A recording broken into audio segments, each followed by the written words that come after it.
Good morning on this, the 34th of August. On a From's Day. On a From's Day with me and Leigh-Ann Mole. She just turned, how old? 77?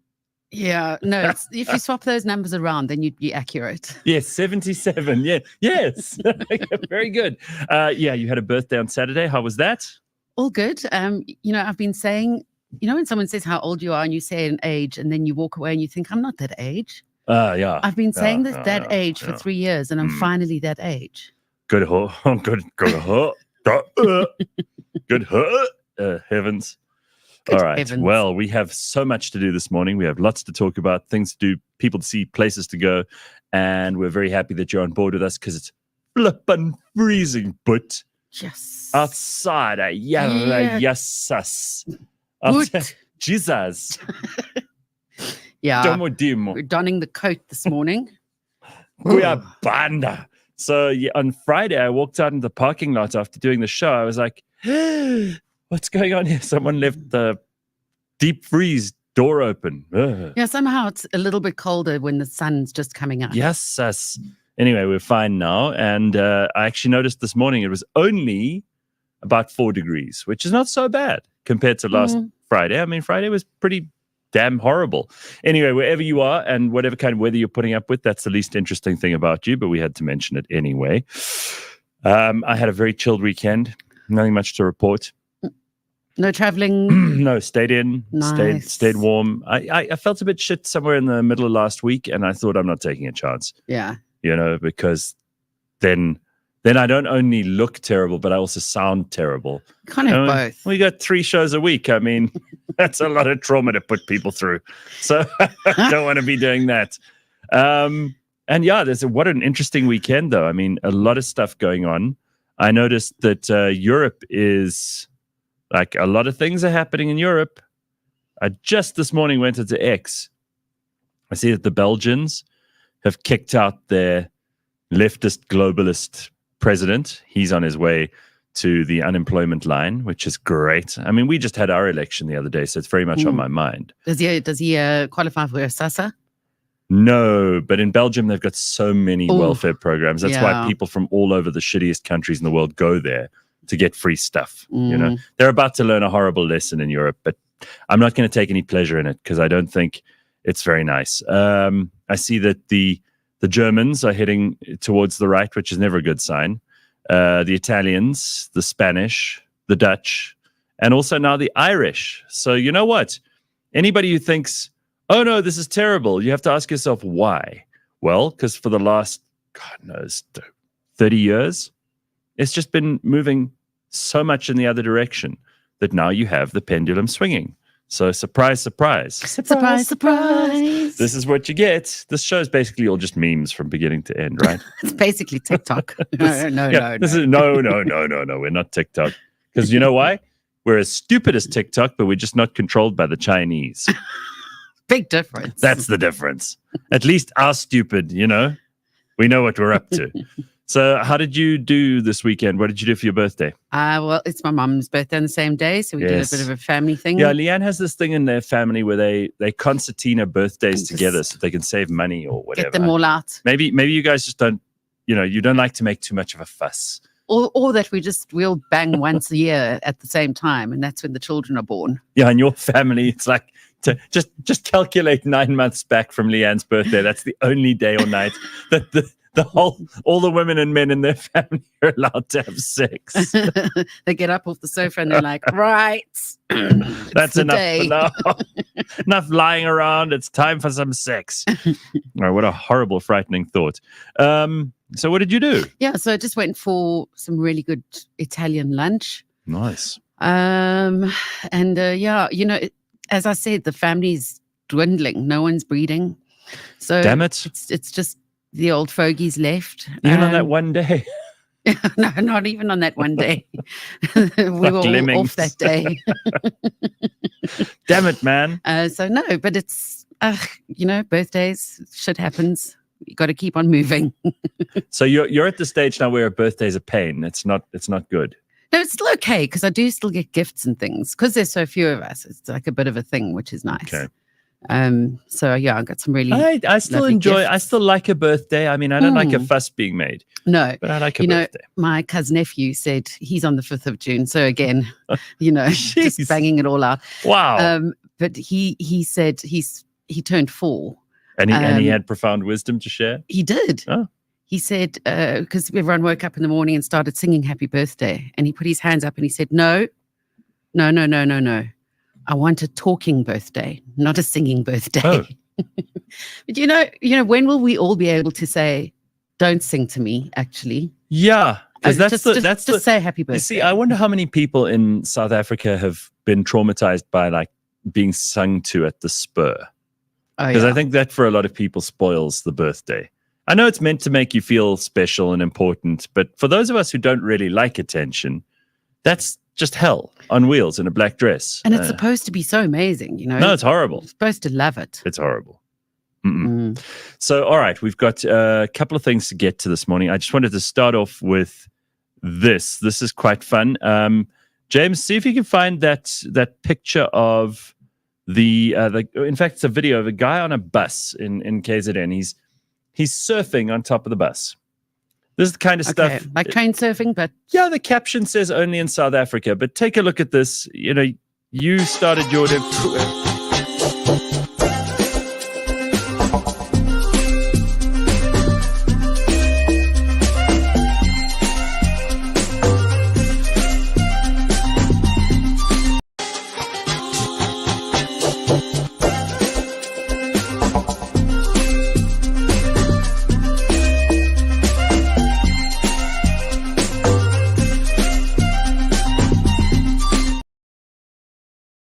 You guys are embarrassing yourself in every possible way. You got shit weather. You've got the most troublesome political party. Your roads are falling apart. Your roads are falling apart. Floods, huge disaster, tornadoes.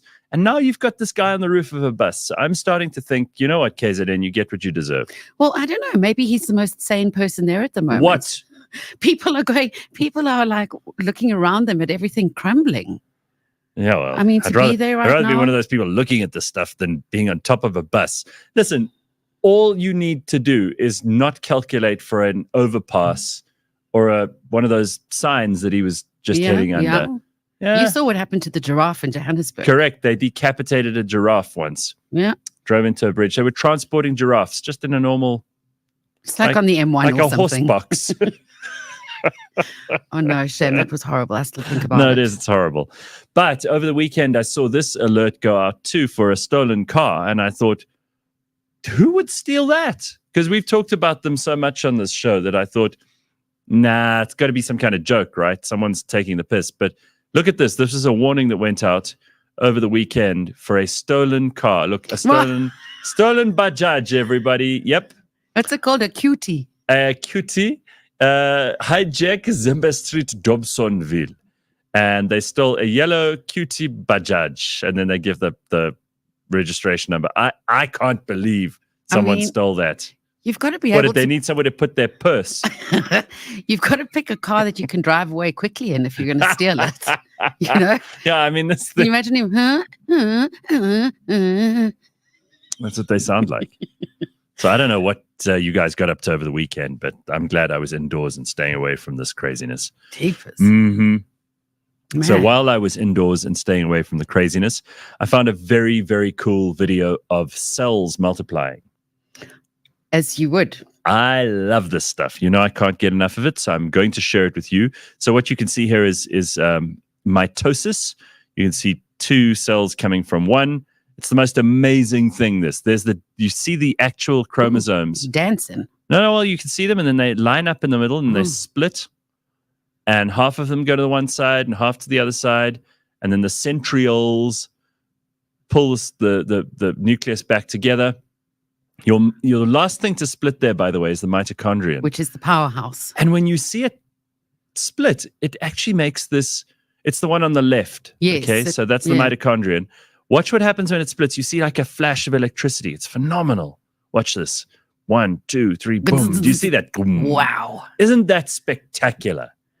But now you can see why so much can go wrong. God, I think that's beautiful. That's probably the most beautiful thing you could see, because even the greatest scientists and biologists, when they were discovering this stuff, couldn't see it the way that we can now. I mean, there you see the actual chromosomes lining up, splitting it's so up, incredible, counting themselves. Guys, I mean, like, if this doesn't blow your mind, I don't know what will, because you're going to see a lot of bullshit on the internet. You know, men dressed as women going to trance rallies. You're going to see people doing TikTok dances. You're going to see bizarre and stupid things.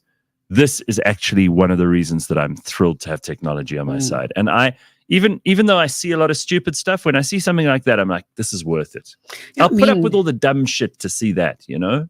The most we saw in science class or biology was little drawings of this is part 1, part 2. Yeah, or they had a horrible model, like a... Yeah, made it out of plasticine or something. Right, exactly. To see that is amazing. I mean, you remember I smashed my fingers in the door. No, how could we forget you? You didn't come here the one day. We were stuck without you. And I thought, because my cuticle was chopped in half, it was, no longer there. And I thought, is it going to remember how to make a cuticle again? And to watch it forming, it's amazing. Of course, it's horribly deformed now, but it's all peeling and weird and odd. Listen, don't you hate the fact that in winter you have to use moisturizer? I get itchy nipples too.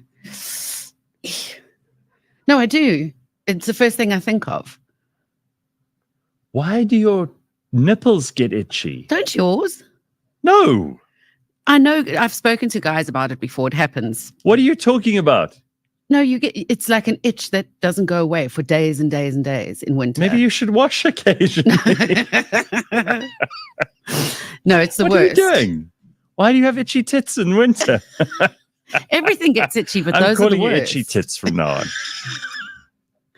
Oh Lord! I promise it's not strange. Please, somebody in the comments back me up, please. Now we all know South Africans are taking up jobs on yachts and ships and things. This is what they do.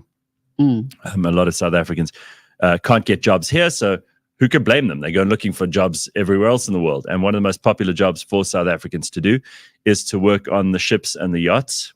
Yeah, we've seen Below Deck. Yeah, Below Deck, a lot of South Africans on there. And I think they're embarrassing sometimes, but mostly they behave themselves. Yeah, the yachties, which you're not supposed to call them. Okay, but apparently a South African worker has been charged in the US with a stabbing on a cruise ship. And this is a huge cruise ship. It's not a yacht. This is I think it's a 5,000. Oh, so you could hide. Yeah. Yeah, you could. So how did he get caught? Well, not a very good criminal. I thought we provided the world with some good criminals because we got so much crime in this country that you'd think we were better at it. You mean he got caught straight away? Well, he just started losing his mind, right? So he he'd only been working for a day, for about 24 hours. Oh, how embarrassing. And he started his work. Everything seemed okay. Yeah. And then the one night, well, it was early morning, it's something past 1 a.m, he tried to launch one of the lifeboats off the side of the cruise ship.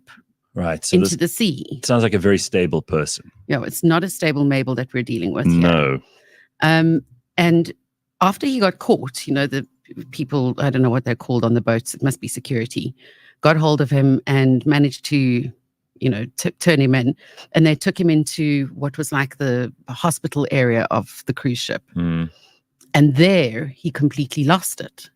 He pulled away from everyone, managed to grab a pair of surgical scissors off of a tray, ran into an adjacent room where there was a 75-year-old ailing American woman and stabbed her in the arm and the face and the hand, and then just went on a bit of a spree and stabbed a couple of people. No one was killed. I mean, So he stabbed them, but they didn't die. They didn't die. So he's not facing, murder charges, but he's facing attempted murder charges. Just completely lost it after a day. What on earth? Are these people not screened? And then also it's the South African who went and stabbed all of the foreigners on a cruise ship. So now there are videos all over of people playing the captain's announcement, which you can hear. They're on their fancy cruise. And the captain saying, I don't know how to say this, but we've had a terrible incident. The person's been detained. It's like on a plane. I don't need to know everything. I know there are lots of people in the world who want to know all the details, but I think it's probably a better idea for everybody, especially like the kind of people who'll be on a 5,000 people cruise, to not know that there was a lunatic, South African or not, with a pair of scissors stabbing people. Like, rather just keep that until everyone's disembarked. Hey, had a nice holiday, cheers, and then send them a WhatsApp or something afterwards. All right. Thanks for coming on our cruise. Just, by the way, there was a murder in the kitchen, or an attempted murder in the kitchen, and you are fine. You got away with it perfectly. You don't have to worry about a damn thing. But what about the rumors? You don't want rumors starting on How far into the cruise was this? It was only a week-long cruise. It was in Alaska. So he was actually arrested in Alaska last month, and now everything's we're not only sending people overseas to find jobs because they can't get jobs here, but we're sending disturbed people. So we're exporting a bit of crazy as well. Bit of fresh South African crazy, which nobody in the world wants, right? Nobody wants this. So I'm sorry. Let's just, normally I don't take any responsibility for anyone except myself, because that's really what sensible people should do. You should only feel bad about what you do as an individual. Like, I don't get upset, for example, when another man behaves stupidly and does something embarrassing. Yeah, you don't get upset on behalf of all men. On behalf of all men. I don't get upset when white people do so. On behalf of all white people. So I also am not going to get upset on behalf of all South Africans and make apologies. And but, for what it's worth, most of us are okay. So don't judge us by this weirdo. Clearly, he's a very disturbed individual. You want to know his name? His name is Ntando Sogoni. Okay. 35 years old. So not your usual... I've just seen this article. It says began stabbing people with a medical scissor. Not scissors. It's scissors. Okay. A medical scissor. Yeah, pass me the. Can I borrow me your scissor? So what we've learned from this is not only is this guy dangerous, this Ntando chap who stabbed, but also the person who wrote the article should be put in a padded cell. Yeah, he's more guilty. Absolutely. So if you were busy over this weekend, you might have missed some of this. There's a lot of stories that are going on. By the way, we see the comment section's very, very busy this morning. Apparently, people say that the itch for the tit itch that you have is real. Yes. Doesn't help to be in menopause. Out of nowhere, Leigh-Ann Mole mentions itchy tits. Mapello, do your thing, because Gareth ain't taking the hit. Nikki says, my sister's on a cruise in the Mediterranean. There are 3 South Africans working there. Ooh. Someone asked, how's producer Ryan doing in Ireland? We must find out, actually. You know what, James, it would be a good idea to catch up with him. See what he's doing in Ireland at some point. He can join us online. We could scratch each other's nipples, Leigh-Ann. It's a thing, says Max Sony. Maybe that'll work. Nice. Lots of people very interested in your itchy tits here. It happens, and it lasts for days and days. Nothing you do helps. Slippery Pickle says, the stabbing happened about 4 weeks ago. My friend works on a sister vessel. Now they won't hire South Africans for 3 years. Oh, my word. You see? Look, that's not right. There's some very good South Africans doing very good work. You can't punish us all for that. Listen, the sins of the father. You ever heard that? The sins of the father should never be visited on the son. Yep. In other words, you shouldn't be responsible for other people's stupid behavior or bad behavior or deadly behavior. You should only be responsible for you. This is why when people say to you, you've got generational guilt or whatever, I'm like, no. You can't do that. You're an individual. You live in the world. You have to make things work. You must not get upset about things that are beyond your control. And you can't take responsibility for things that you didn't do. Okay? Really. This is very, very important. My balls itched, said Baka. It's all fun and games till you feel a lump on your nut. Oh. You gotta go and check that out, dude. You do not want to have lumps there. You need to, but I'm glad that you're checking them regularly. It's very important. You don't want lumpy nuts. No, definitely not. Absolutely not. Okay, so something else that I discovered while we're talking about people who have mental health problems and are stabbing people on cruises. What do you think the opposite of is a Debbie Downer? You know, Debbie Downer is like someone who comes into a party and they're like, "Oh, hi everybody. I suppose I'm happy to be alive." Eeyore. Yeah. those miserable people who just they don't add any positivity. They make every day gloomier. You walk into a room with them and you're like, oh, I have to lift the whole room with my pinky here because this person is sitting on it like a lead weight. So maybe an uppity Ursula? Debbie Downer. No, there's a better word for it. Look at this. Dun, dun, dun, dun, dun, dun, a bethamphetamine. Right? Yes, I love that. So who knows people like that? I'd rather have 10 bethamphetamines than one Debbie Downer. I don't know. Not too many of those. All right. You might disagree. And then this is fascinating. I'm sorry, I feel like I'm rolling through a whole bunch of stuff, but it's like I should have a category on a Monday called Weird Weekend Stuff or something. And we just get videos and pictures of social media and the internet. So this is amazing. This is a game of rock, paper, scissors, but it's done by AI. So what they did is they gave an AI computer the rocks, the papers, and the scissors, equal numbers of each, and said, all right, now bounce them around. You know, like a game of almost the thing where they bounce off the sides of the screen, like and screensavers, like a Tetris type thing, right? But you're not lining them up and like canceling out the rows.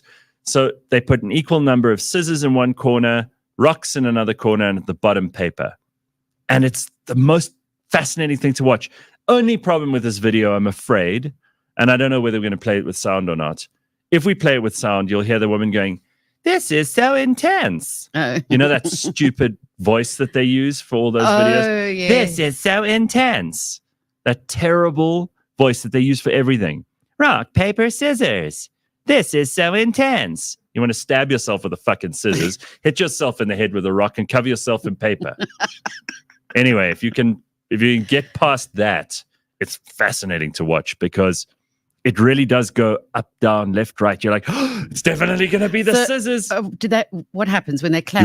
You wait and see. This is fantastic. All right. I wonder if this means that there is some advantage to one over the other if you're ever playing this game. And maybe in the comments, we'll discover somebody who's cracked the code on rock, paper, scissors. But I thought this was amazing. Here we go. Take a look at this. Rock versus paper versus scissors. Place your bets.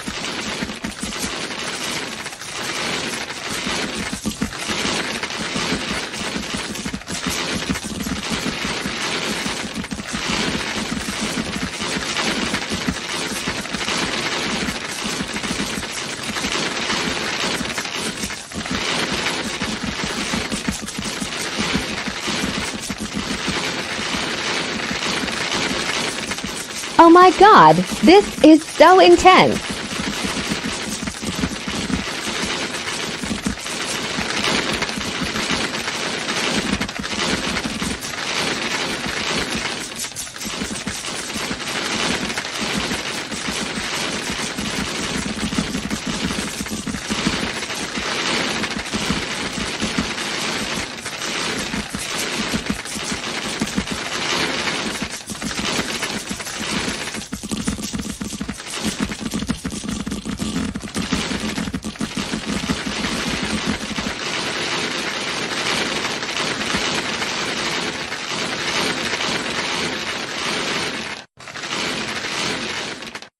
GG paper.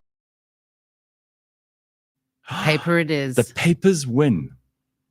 Because if you can eliminate the scissors, obviously, the threat to the paper's gone because rocks can do nothing to paper. So I think maybe there might be some small advantage. So like always start on paper? I think so. I mean, that's kind of what I got out of it. I don't know if everybody thinks so. Anyway, Joking Atheist says that gave me itchy tits to watch.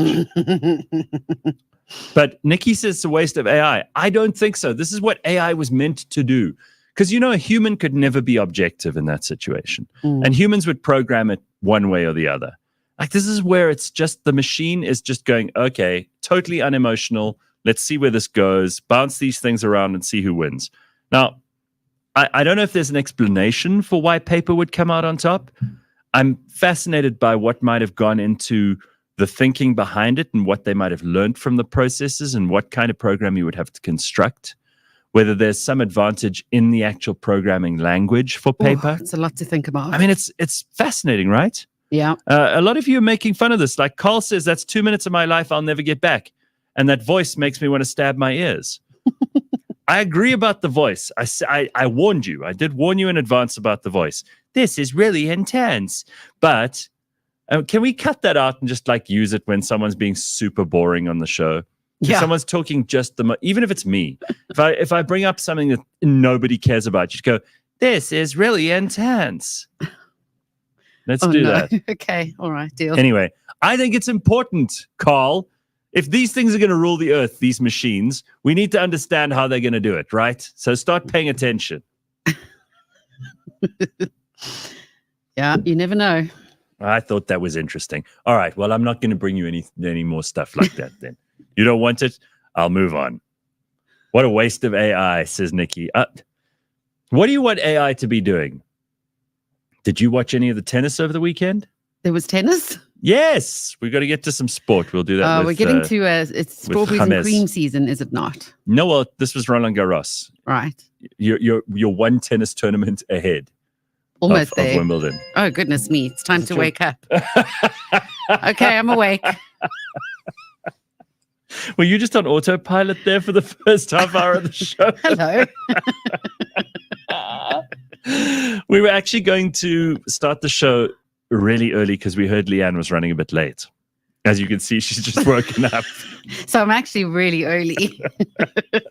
I think that happens to a lot of people in offices across the country when they get their first coffee. They're like, ding, ding, ding, ding, ding. Oh, I'm awake. All right, very good. Oh, man. AI was made by a human, says Arthur. So why would there not be a certain one that comes up more frequently? Let's have a moment. Arthur has not woken up yet for this morning, so I'll give you a chance to get with it. Yes, AI was made by a human, but the whole point is artificial intelligence. It learns from itself eventually. And what you've got here is machines that have no human inputs determining outcomes that humans don't program in. All they do is program the processes, not the result. But I feel like I don't want to. You don't want to go down that. No, I feel like I don't want to be doing this on a Monday morning first thing. I really don't. I am fascinated by it, though. And if anybody has any actual insights, unlike Arthur, then I'd love to hear them. That video was awesome. Here we go. Nikki says, that's exactly what we should be using AI for. What human could produce that? Thank you. Someone gets it. Mm-hmm. You and me, Nikki, we're in the minority, but it's worth it for us. Damn right. My termite video was more fascinating, says Nick, a different Nikki. All right. Okay. Let's do some sport, James. Let's see what's going on. We've brought up the tennis now. I watched Alcaraz playing, what's this German guy? He's got a Russian name. Anyway, you could see I was paying serious attention. But I watched a little bit of that yesterday. Otherwise, I don't know very much about any sport that happened over the weekend. Is there anything that we should have been paying attention to that we were not? Well, to help us with it, here is James, who got a huge amount of flack on Friday. I did. So it wasn't James and Flex's fault that we didn't have good sound on Friday. For those people, I noticed there was a huge amount of noise and furore and anger and wild accusations flying. And so let's be clear. It was not Flex and James who do the show every morning with us. It was not their fault. They tried to fix it, but whoever had left after a recording the day before had left the desk in disarray, and there were no settings. They deleted our settings. It's all gone. You know, we like to let you in behind the scenes here to let you know what's really happening. So all the hatred and anger that you directed at James, we'll find out who the person is that you can direct it at instead. And put it in the comments. Right, and we'll put it in the comments. In the meantime, in the meantime, what have we got in sport? So something you should have been paying attention to in the sport this weekend, guys, as South Africans. Yes. Bafana took on Nigeria in the World Cup qualifiers. Oh, yeah? They ended that game 1-1. So, I mean, it's not a woo yet, but it's, 1-1 against Nigeria is not bad at all. Still in the world of football, though, the Euros are coming up very, very shortly from the 14th of June. That's when that kicks off. Germany take on Scotland. The second game there, Hungary, Switzerland, Spain, Croatia, and Italy, Albania. Those are the games that open up the Euros. Gareth, my life has meaning again. I forgot that there's the football, Euros is there? Yeah. The Euros are on, so we love that for us. Back to the tennis. You guys brought up the tennis. Oh, were you speaking of Alexander Zverev? Zverev, yeah, that's the one. Thank you. So Carlos Alcaraz beat him 6-3, 6-2, 7-5, 6-1, 6-2 to win the men's title in the Roland Garros. Women's side, Iga Swiatek won the title there. That's her 5th Grand Slam at just the age of 23, which is kind of insane. It was her 4th French Open title in 5 years, having won it in 2020, 2022, 2023, and 2024. She's now 3 off, equaling Chris Evert's record of 7 women's singles titles at Roland Garros. So okay, very she's good. doing things at the age of just 23, which Excellent. is quite wild. The Grand Prix happened in Canada this weekend. Yeah, apparently they had someone singing the Canadian anthem wearing like a leotard. Okay. Yeah. I'm going to see if I can find it. Yes, you need to see this, actually. I'm quite sad I didn't, because I missed the start of the race. It's leotard. Bad. It's really bad. I'm going to see if I can find it quickly. But you carry on. I will. I mean, Canada is famously now probably the most left-wing country in the world right now. Okay, so Canada is so crazily politically correct that they got this. It must be some trans person or something, because there's no way that easily fits into or comfortably fits into the category male or female. I'll show you the video and you can decide for yourself. And this person sings, "Oh, Canada." It's horrible. It's so horrible. Canada was quite eventful. Max Verstappen taking home the number 1 position yesterday. Lando Norris in 2nd, and another Brit in 3rd and in 4th. So 3 Brits, 2nd, 3rd, and 4th. Norris, Russell, and Hamilton there. Max just doing everything to extend his lead at the top of the championship. In the world of cricket, Afghanistan beat New Zealand in the T20 World Cup. Bangladesh beat Sri Lanka. South Africa beat the Netherlands by 4 wickets. Australia beat England by 33 runs. And India beat Pakistan last night. And then in the world of rugby, finally, the semi-finals have been decided. We have the Bulls. They're up against Leinster on the 15th of June. All right. And then we have Munster up against the Glasgow Warriors also on the 15th of June there. I'm not finished. We had the Comrades this weekend. Yes, I did see some of that. Oh, you did? God, what do you think? I hate the Comrades. I've explained to you why I hate the Comrades, right? There are 2 very sensible reasons not to watch that shit. First one is, once that person who wins crosses the finish line, male or female, once the winner of each race crosses the finish line, everyone else should stop wherever they are on that stupid road between Durban and Maritzburg, and they should go home. No one wants to see the 412th person or the 310th or the 965th or that sad asshole who's the one who's just crawling across the line with his pancreas hanging out of his backside before they go and the guy's life falls apart because the guy behind him doesn't make it. Gareth, it's boring. No. Boring. And the other reason that you shouldn't watch it is because running is bad for you. Have you seen what runners look like in their 50s?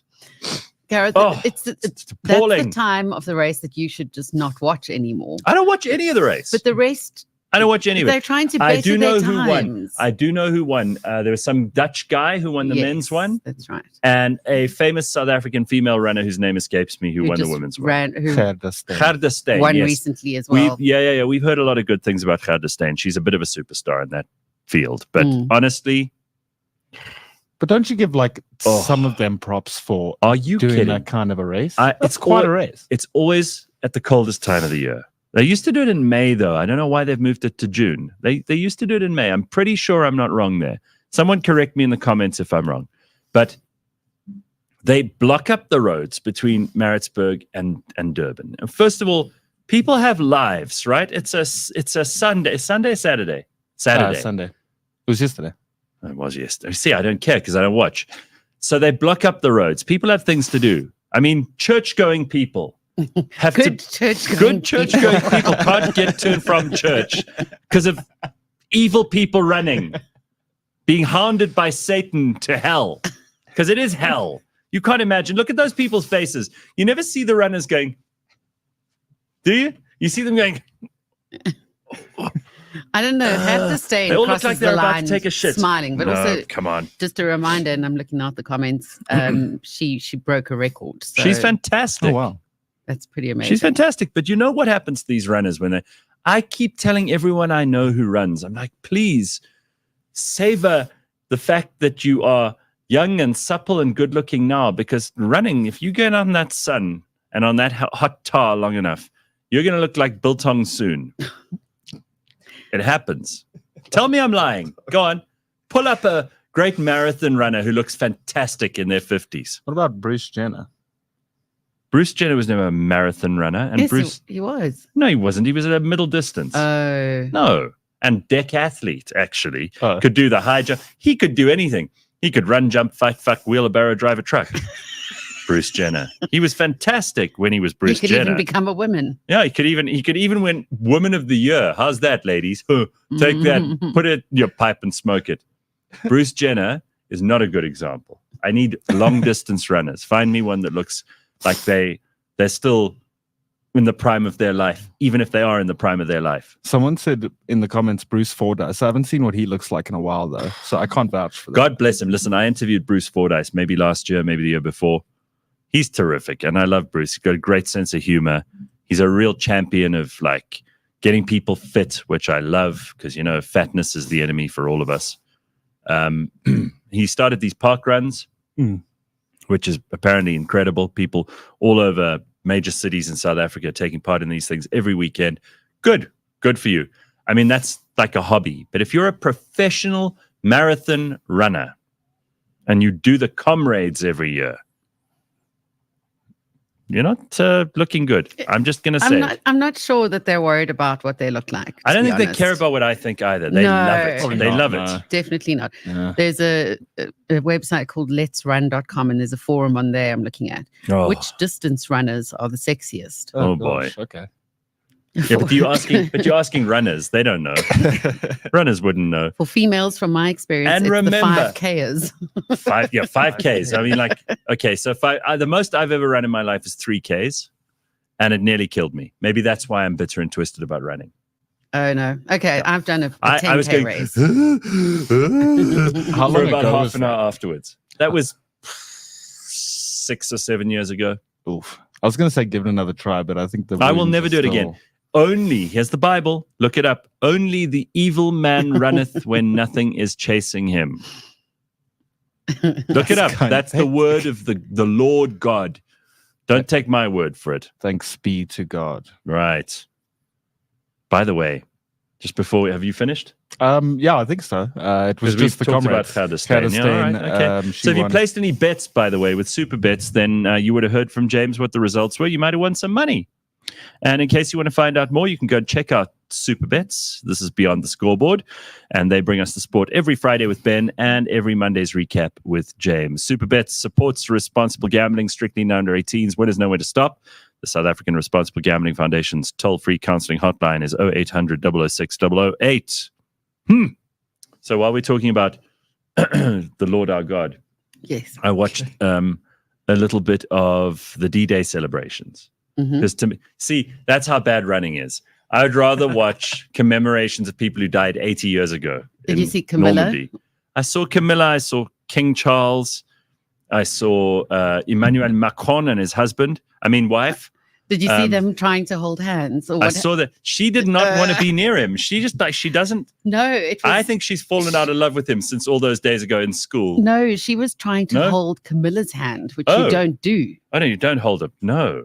Exactly. So it was a bit of because she's a man. I mean, that's what the rumor was. There was a whole thing about it. You know, they went and did the thing at the wall. Yes. And then the thing at the wall. Macron leaned over and wanted to take her hand. Yes. And Camilla just like took a few steps backwards and tried to avoid it. Yes. And then eventually held her hand for a few seconds and then let go.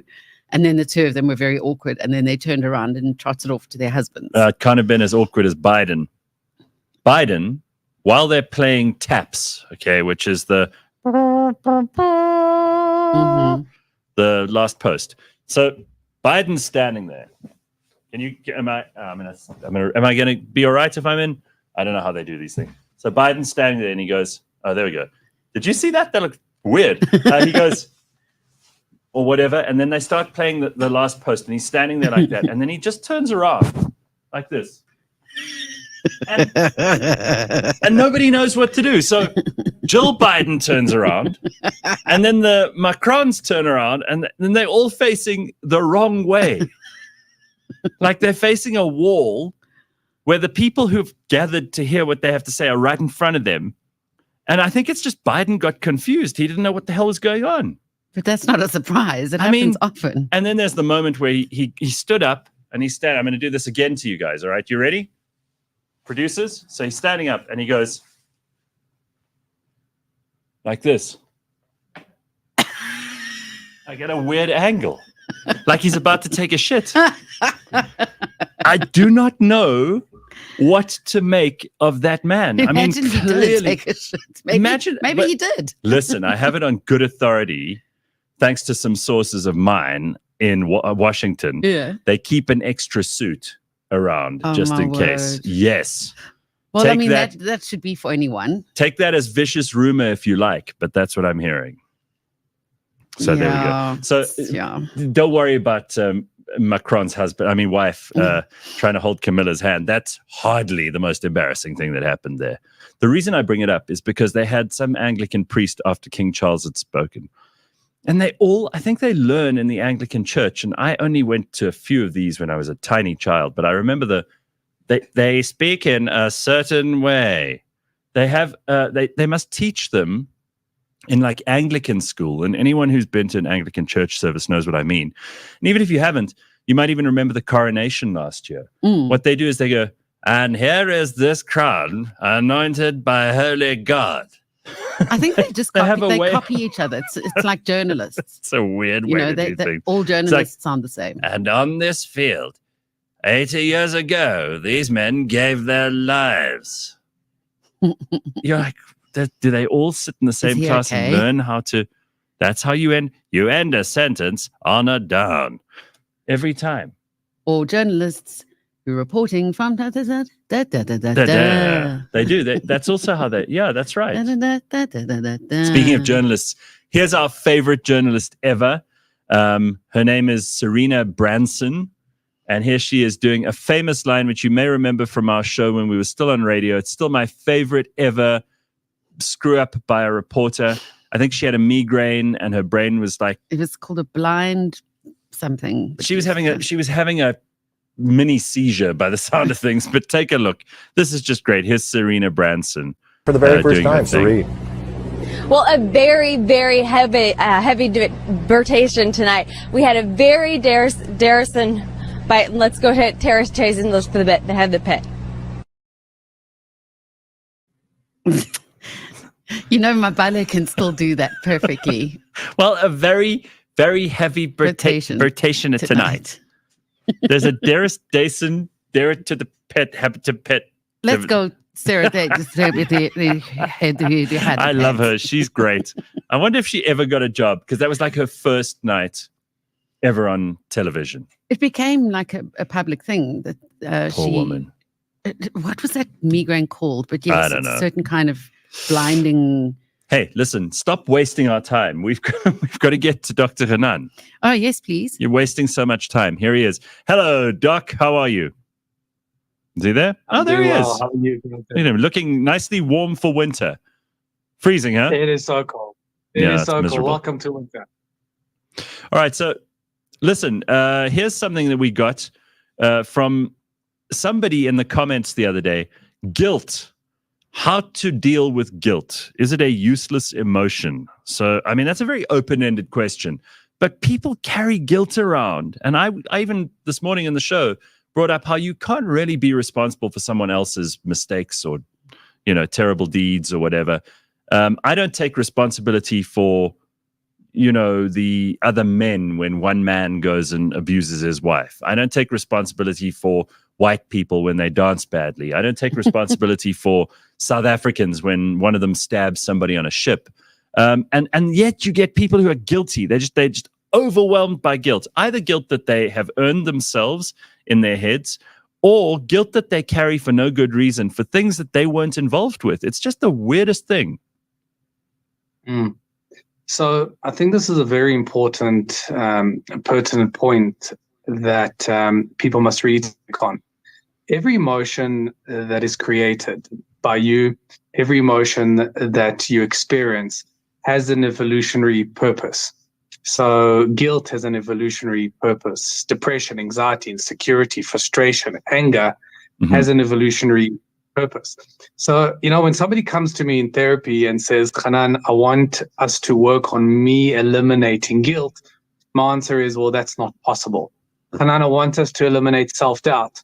That's not possible. Hanan, I want us to eliminate the feeling of grief or feeling down or feeling anxious. Well, that's not possible because that is inbuilt in us. And at times, it's incredibly functional to feel these emotions. As a matter of fact, when somebody asks me, well, then what is guilt for?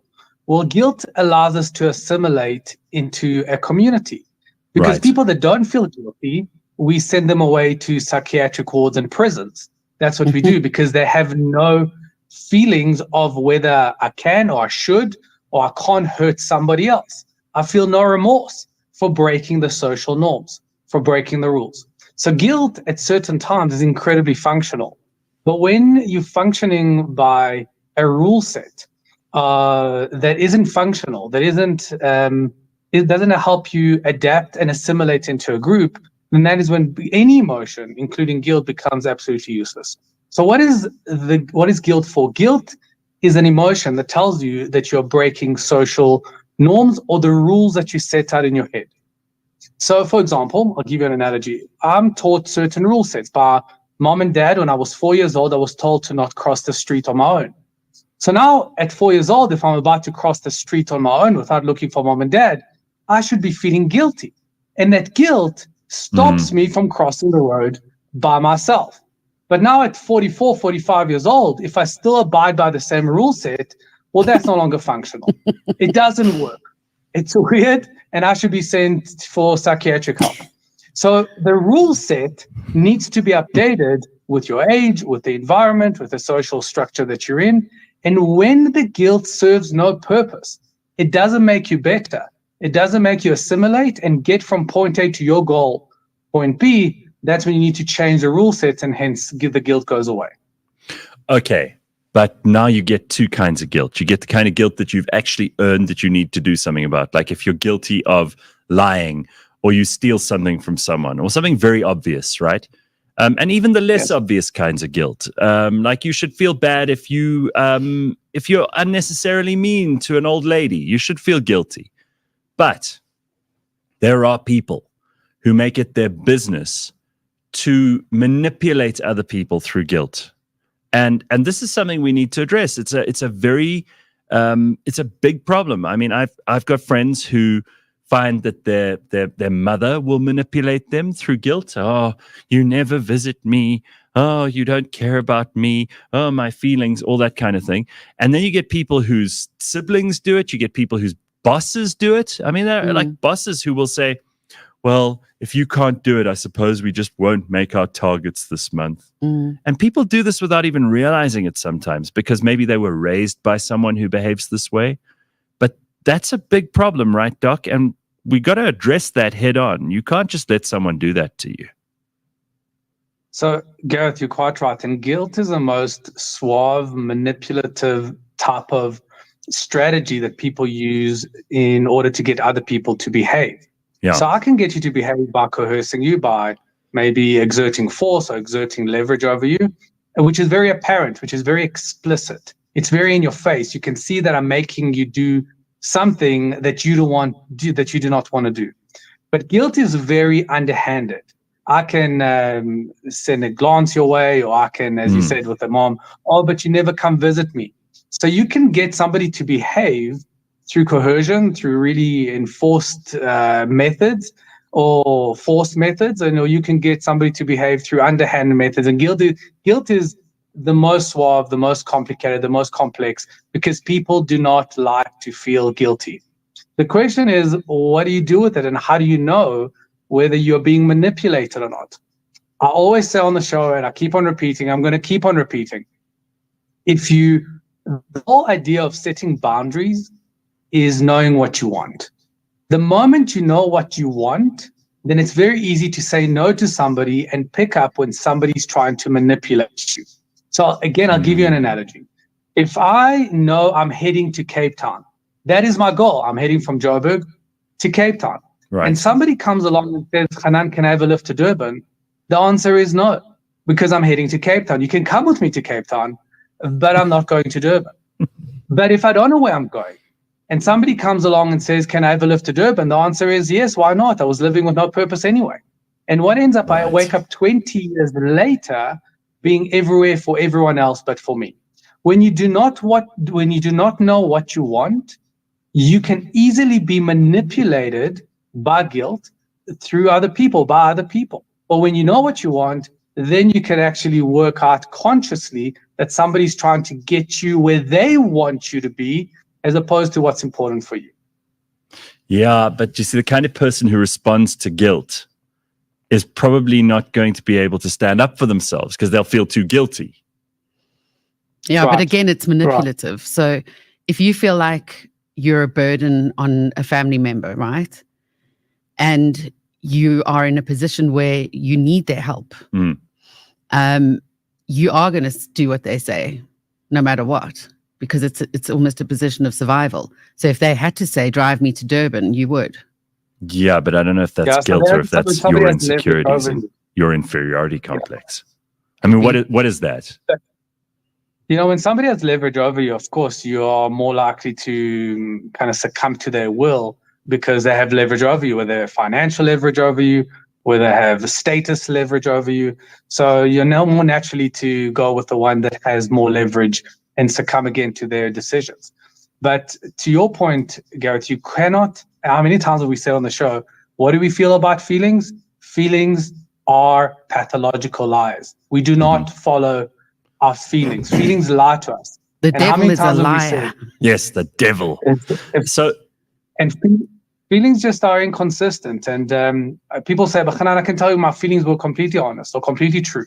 And I can tell you also in return that pathological lies also tell the truth sometimes, but you don't know when they're honest and when they're lying to you. So we don't just listen to sadness just because we feel it. We don't just listen to anxiety just because we feel it. We don't just listen and succumb to guilt just because we feel it. We question it. Is it serving my purpose in line with me getting to Cape Town, with me getting to my goal, or is it going to stop me from getting to my goal? And if it is going to stop you, then you do not listen to the feeling. There are a few very smart comments here. So first of all, I love this one from Lindy Ntuli, and it's come up on the show before. It's the way KFC force you to add 2 Rand for hope. Otherwise, you're going to feel guilty. Now, I don't. So maybe I just have an inbuilt mechanism for not feeling guilty for things that are not my responsibility. Like they say to me, do you want to add 2 Rand for guilt? And I go, no, straight away. I don't even think about it. Whereas someone like Leigh-Ann might go, yeah, okay, because she'd feel bad about like, oh, but the poor starving children. Even beyond that, you feel bad. You feel like a social insecurity with that person who's just asked you. No, I don't feel bad at all. I go to the window. I'm the one who won't give the 2 Rand to hope. I don't care about hope. Not my hope. No guilt. None of that here. And then, if anything, you question where your emotions are being aligned. What are your emotions being aligned to? Yeah, I didn't make someone hungry. I didn't go and take away someone's bowl of gruel. I'm not going to feel bad about giving them no 2 Rand. You know, here's an interesting point someone else makes. The moment you learn to forgive yourself, Alungile says, the better. I'm sure you don't want to find yourself depressed because you're overthinking things. Feel guilty, but learn to forgive yourself in life. That's a fairly smart point to get to. Like where you actually know I might have felt guilty before, but now I'm going to forgive myself and move on. Yeah, but you know, again, I'm a stickler for definitions. I want to tell you, forgiveness is not done in your head; it's done in action. So you don't forgive yourself by getting into your own head and apologize to yourself or let certain things go. You forgive through your behavior. You're able to let go only when you latch on and attach yourself to something that that adds to the progression of your goal. So you don't sit in bed, cover yourself with a duvet, and learn to forgive yourself. You don't even learn to forgive yourself through books. You learn to forgive yourself through the experience of moving forward. That is how you let go and latch on and attach yourself to something more valuable. Tracy says that old cheesy saying is so true. By saying no to others, you're saying yes to yourself. Yeah. And again, everything in moderation and everything has context. You can't say no to others, full stop. Society doesn't like people that don't like to play games. And if you don't play nice, society just kind of puts you on the side and you don't play with them anymore. So it's about saying yes to people who are in service of your goal and saying no to people that are of no service to your goal. All right, I love it. Thank you, Doc. We had to deal with guilt at some point, mostly because it never comes up on this show. And as Miggs says in the comments, this is really intense. We will see you next week. Cheers, Doc. See you guys. Bye, guys. Bye. There's Dr. Hanan. All right, we'll be back in just a moment with the rest of the show on this fantastically chilly Monday. This is the Gareth Cliff Show, the Real Network. Let us know in the comments, and whatever's on your mind, we'll throw into the mix whatever you've got on your mind. And we also want you to like, subscribe, etc., etc. I see that Warris and PH have got some competition on where they're actually going to give away some money. Why you never give me? Well, here's your chance. 50,000 apparently is the number that I'm hearing being bandied about. So check it out on social media, but you got to like, subscribe, all of that stuff. So get in there and get on it immediately. Don't be left out. All of that and more on the way.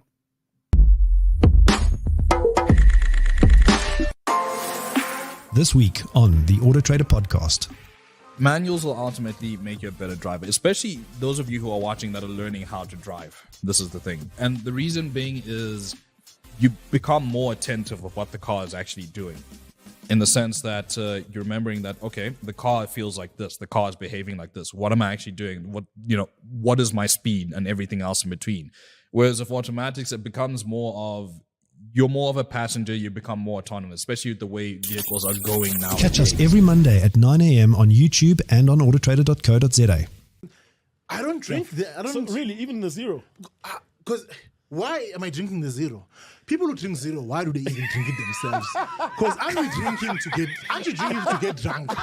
So do you like beer that much that you drink it for the taste? It's a fair question. Imagine it came out. They came out with more reward, more action. Black Label Zero, now in stores. I feel you have a problem. Black Label Zero. No, man. People drink it for the taste, believe it or not. No, you guys are injured, sure. Let me ask you, because,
All right, Monday morning, and we are live. Good morning to you. Leigh-Ann Moll's here with me. I am indeed. She went into the bathroom and said, "What the hell happens in here over a weekend?" No, it's crazy. It's the second time I've been to the loo here. She came up. She was like, on the I don't know what to make of what's happening in the bathroom. It looks like hell in a handbasket. I don't know what happens in there. The first time I went in, I tripped over a brutal fruit bottle. Oh. This time there's no loo roll. There are empty loo roll things all over. There are bits of hand towel and tissues. Looked like blood on the hand washing, hand drying towel or Good something. Heavens. I don't know if it was maybe lipstick. Yeah. It's like there's a war in there on weekends. Yeah, it's because on Fridays we have a big party here in the office. Friday afternoons. Well, yeah, you should come for that. Then you'll at least understand the context. Yeah, because then I'm happy to participate. Oh yeah, no, there were big celebrations on Friday. That's awesome. It was busy. Yeah. So anyway, besides that, I don't know. Like most offices, I think on a Monday morning, it takes a while. It's even like my house on a Monday morning. When I leave, I'm like, oh, got so much to sort out when I get back. I hope I don't die on the way home. Yeah, because my house looks terrible.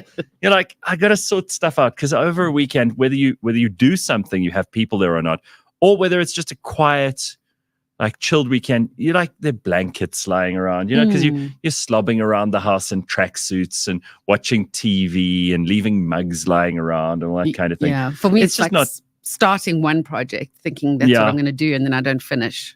So weekends, I mean, like Monday mornings, everywhere just looks terrible. So don't get too hard on yourself so early in the morning. Add 2 rand for hope. That's what I always say.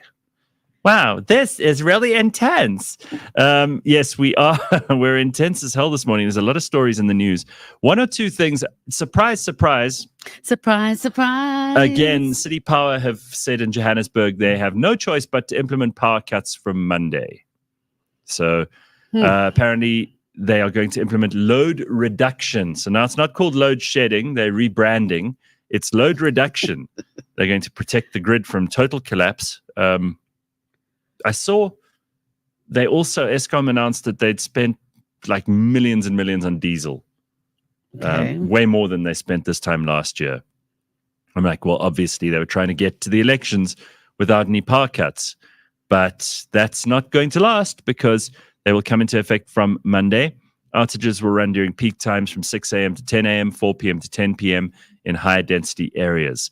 Areas that will be affected include those with high usage levels that threaten to overload electricity equipment. So here we are again, everybody. Back in the load shedding blues. So we still use our same app to find out. Okay, I see there. They say we've loaded the schedules into this app. Read more. So they're not loading the load shedding schedules. There's no load shedding. It says no upcoming load shedding, for instance. Oh. But these new power load cuts. reduction areas will be loaded on the app. So at least I hope we still know what's going on. That's all. Well, that's all I've got. All I have is that there is going to be load shedding at some point. That's all I know for now. But you'll probably get the update on the same app that you usually use. Yeah. All right. Then there've been shark attacks in Florida. Oh, that's never good. No. Apparently 3 people on the Gulf Coast of Florida have been told to be vigilant. Well, those 3 weren't, but everyone else has been told to be vigilant because they were They told them a bit late. Yeah, they were attacked by sharks. Oh, guys, be vigilant. I've only got 1 leg. How can I be vigilant? Yes, but you must be vigilant. Yeah, be vigilant, for God's sake. One of them suffered significant injuries to her upper leg and 1 hand, while the other had minor injuries on one of her feet. And then one woman was said to have had one of her arms amputated after being bitten on Friday in Walton County, Northwest Florida. So remember this time last week, we were talking about if you had to lose a finger. So if you had to lose an arm, obviously the one that you don't, if you're right-handed, you want your right arm. That would be sensible, right? Yeah, that would be sensible. But geez, what a choice to make. I don't know if it's better to, with great whites, they just swallow you. Yeah, you almost just wish the thing had just did it properly and like eaten you from the head first, then everything would have just gone black. Suddenly you're dark, you've gone. And then you get spat up onto a beach. You have to make difficult decisions like which arm would I prefer to be eaten off? Anyway, so authorities have been patrolling the shoreline. According to the University of Florida's International Shark Attack file, last year there were 69 unprovoked shark bites on humans and 22 provoked bites. Oh. So, am I the only one that finds that a little weird?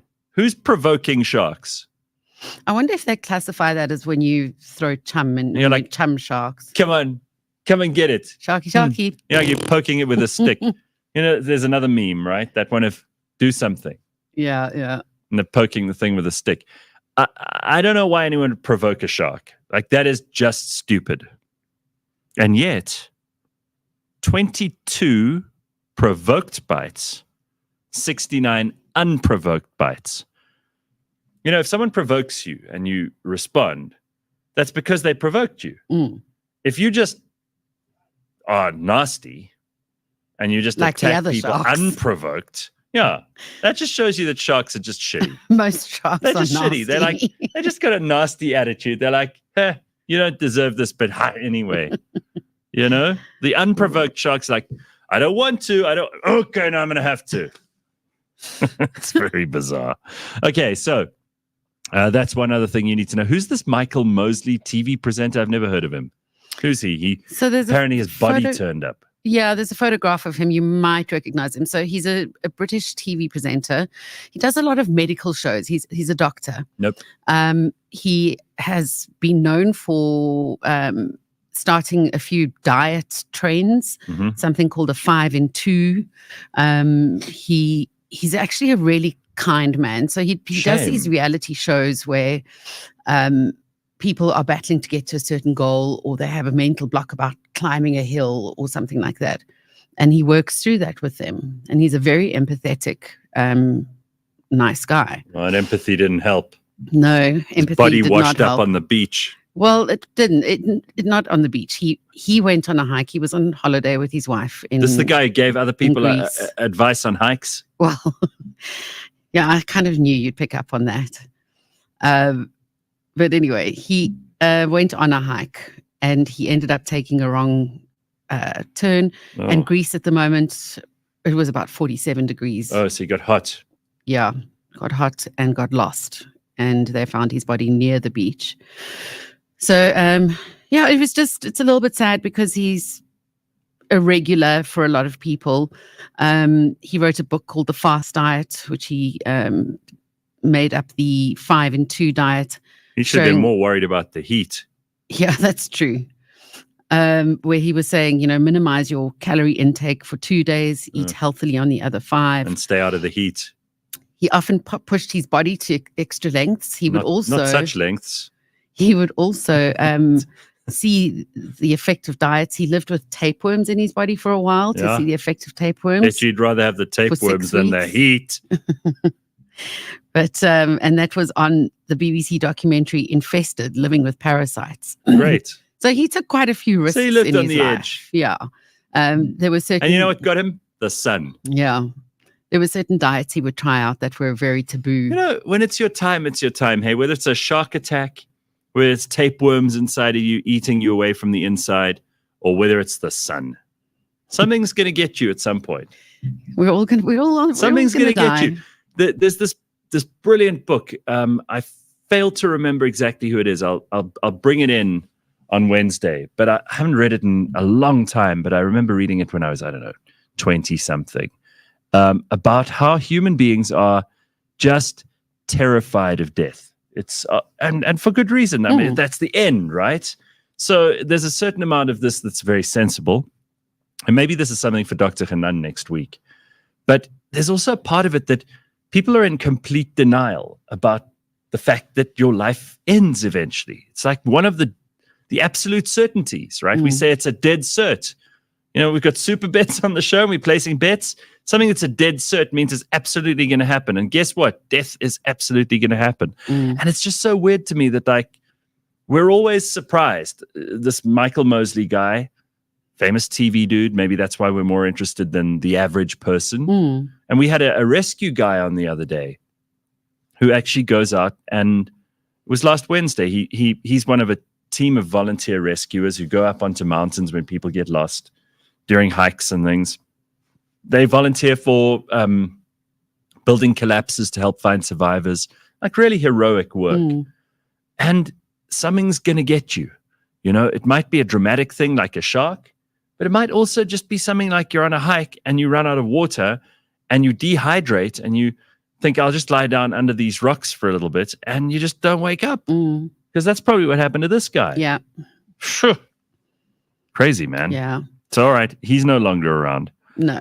Unfortunately, it's very sad. And he's probably on a holiday, right? If he was in Greece. He was on a holiday. It was a holiday. So now imagine having to deal with that if you're his family or his friends. And you're like, well, what do we do now? It kind of puts a dampener on everyone else's holiday. It's very selfish of you, Michael Mosley.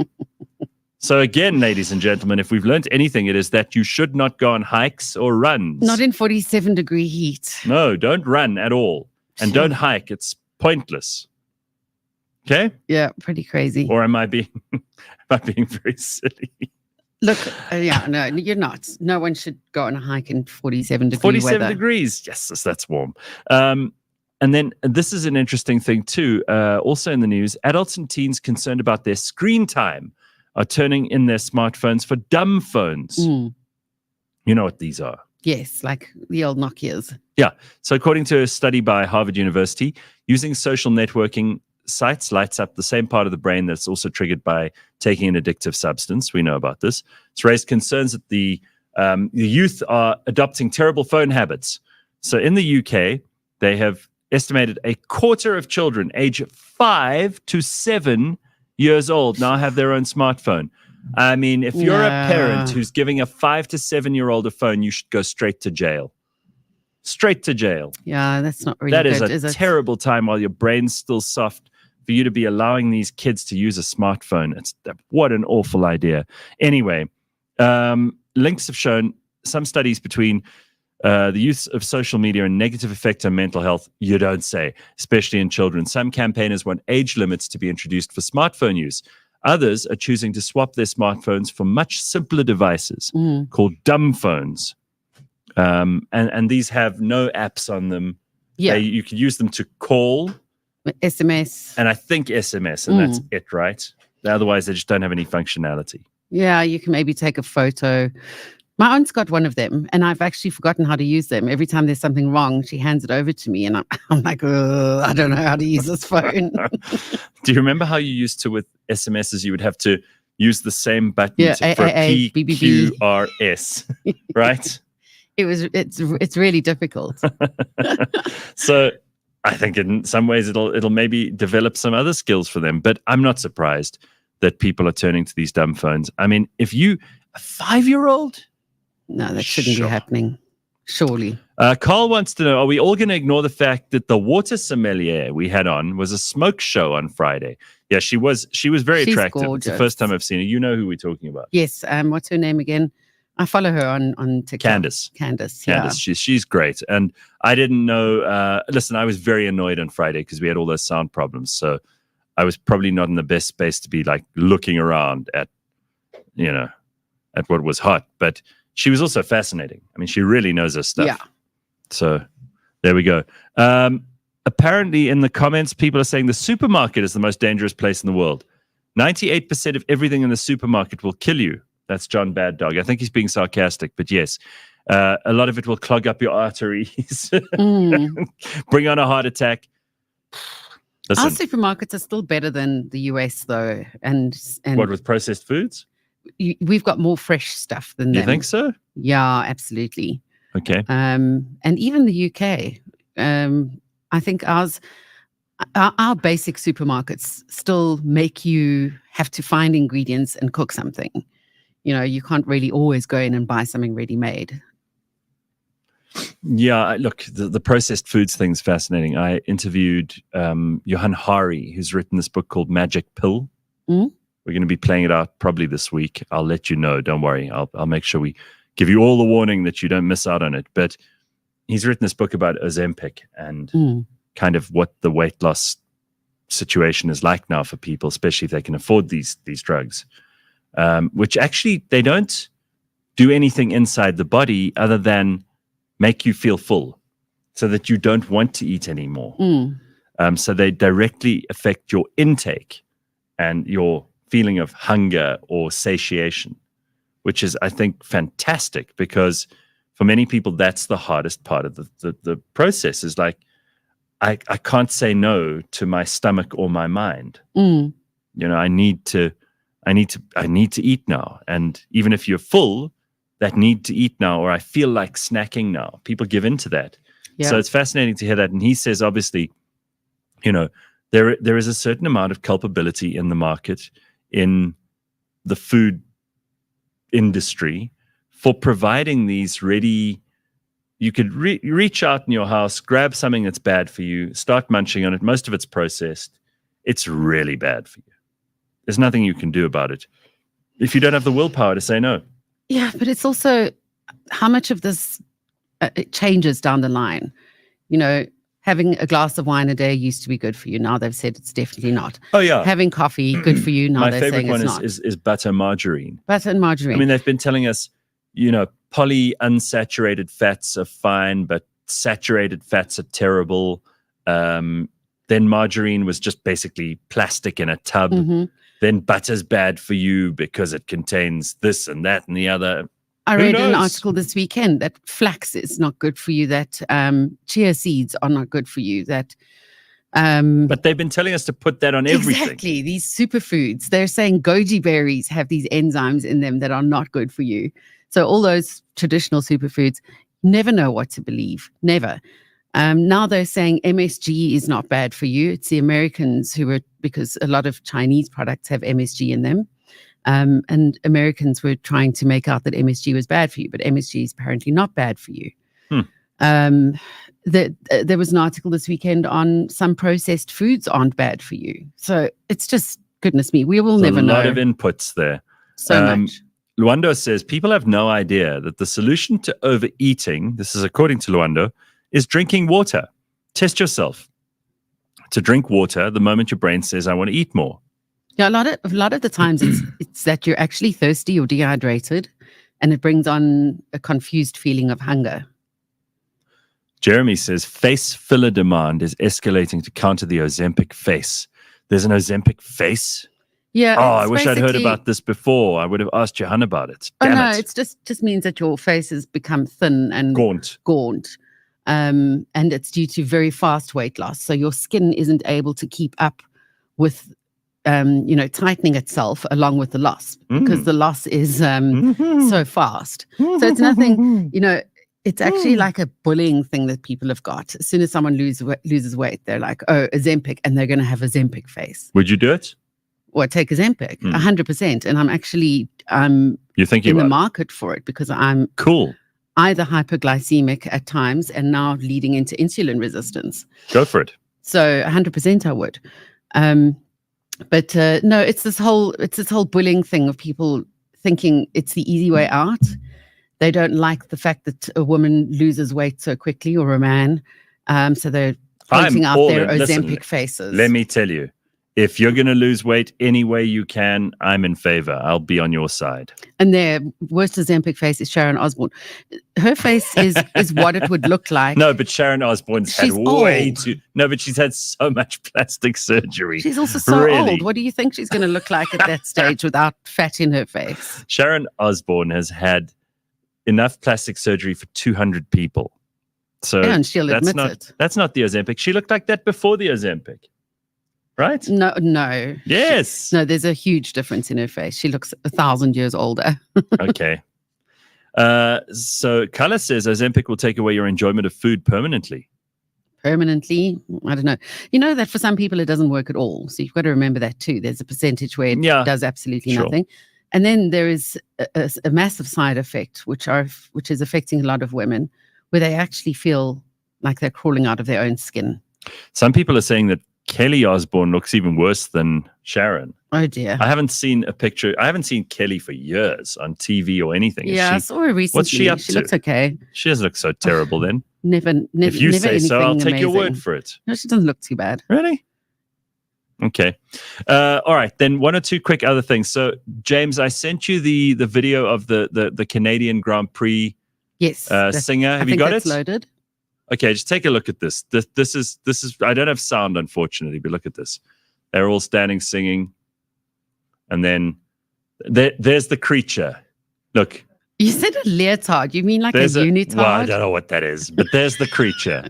That is a creature that is indistinguishable from cave-dwelling trolls and monsters. That's singing the Canadian national anthem. None of them are even standing up. I mean, clearly they don't take their national anthem very seriously in Canada. No, it doesn't look like it. And they don't care if everybody in the world laughs at them doing that. That's the person they chose to do their national anthem.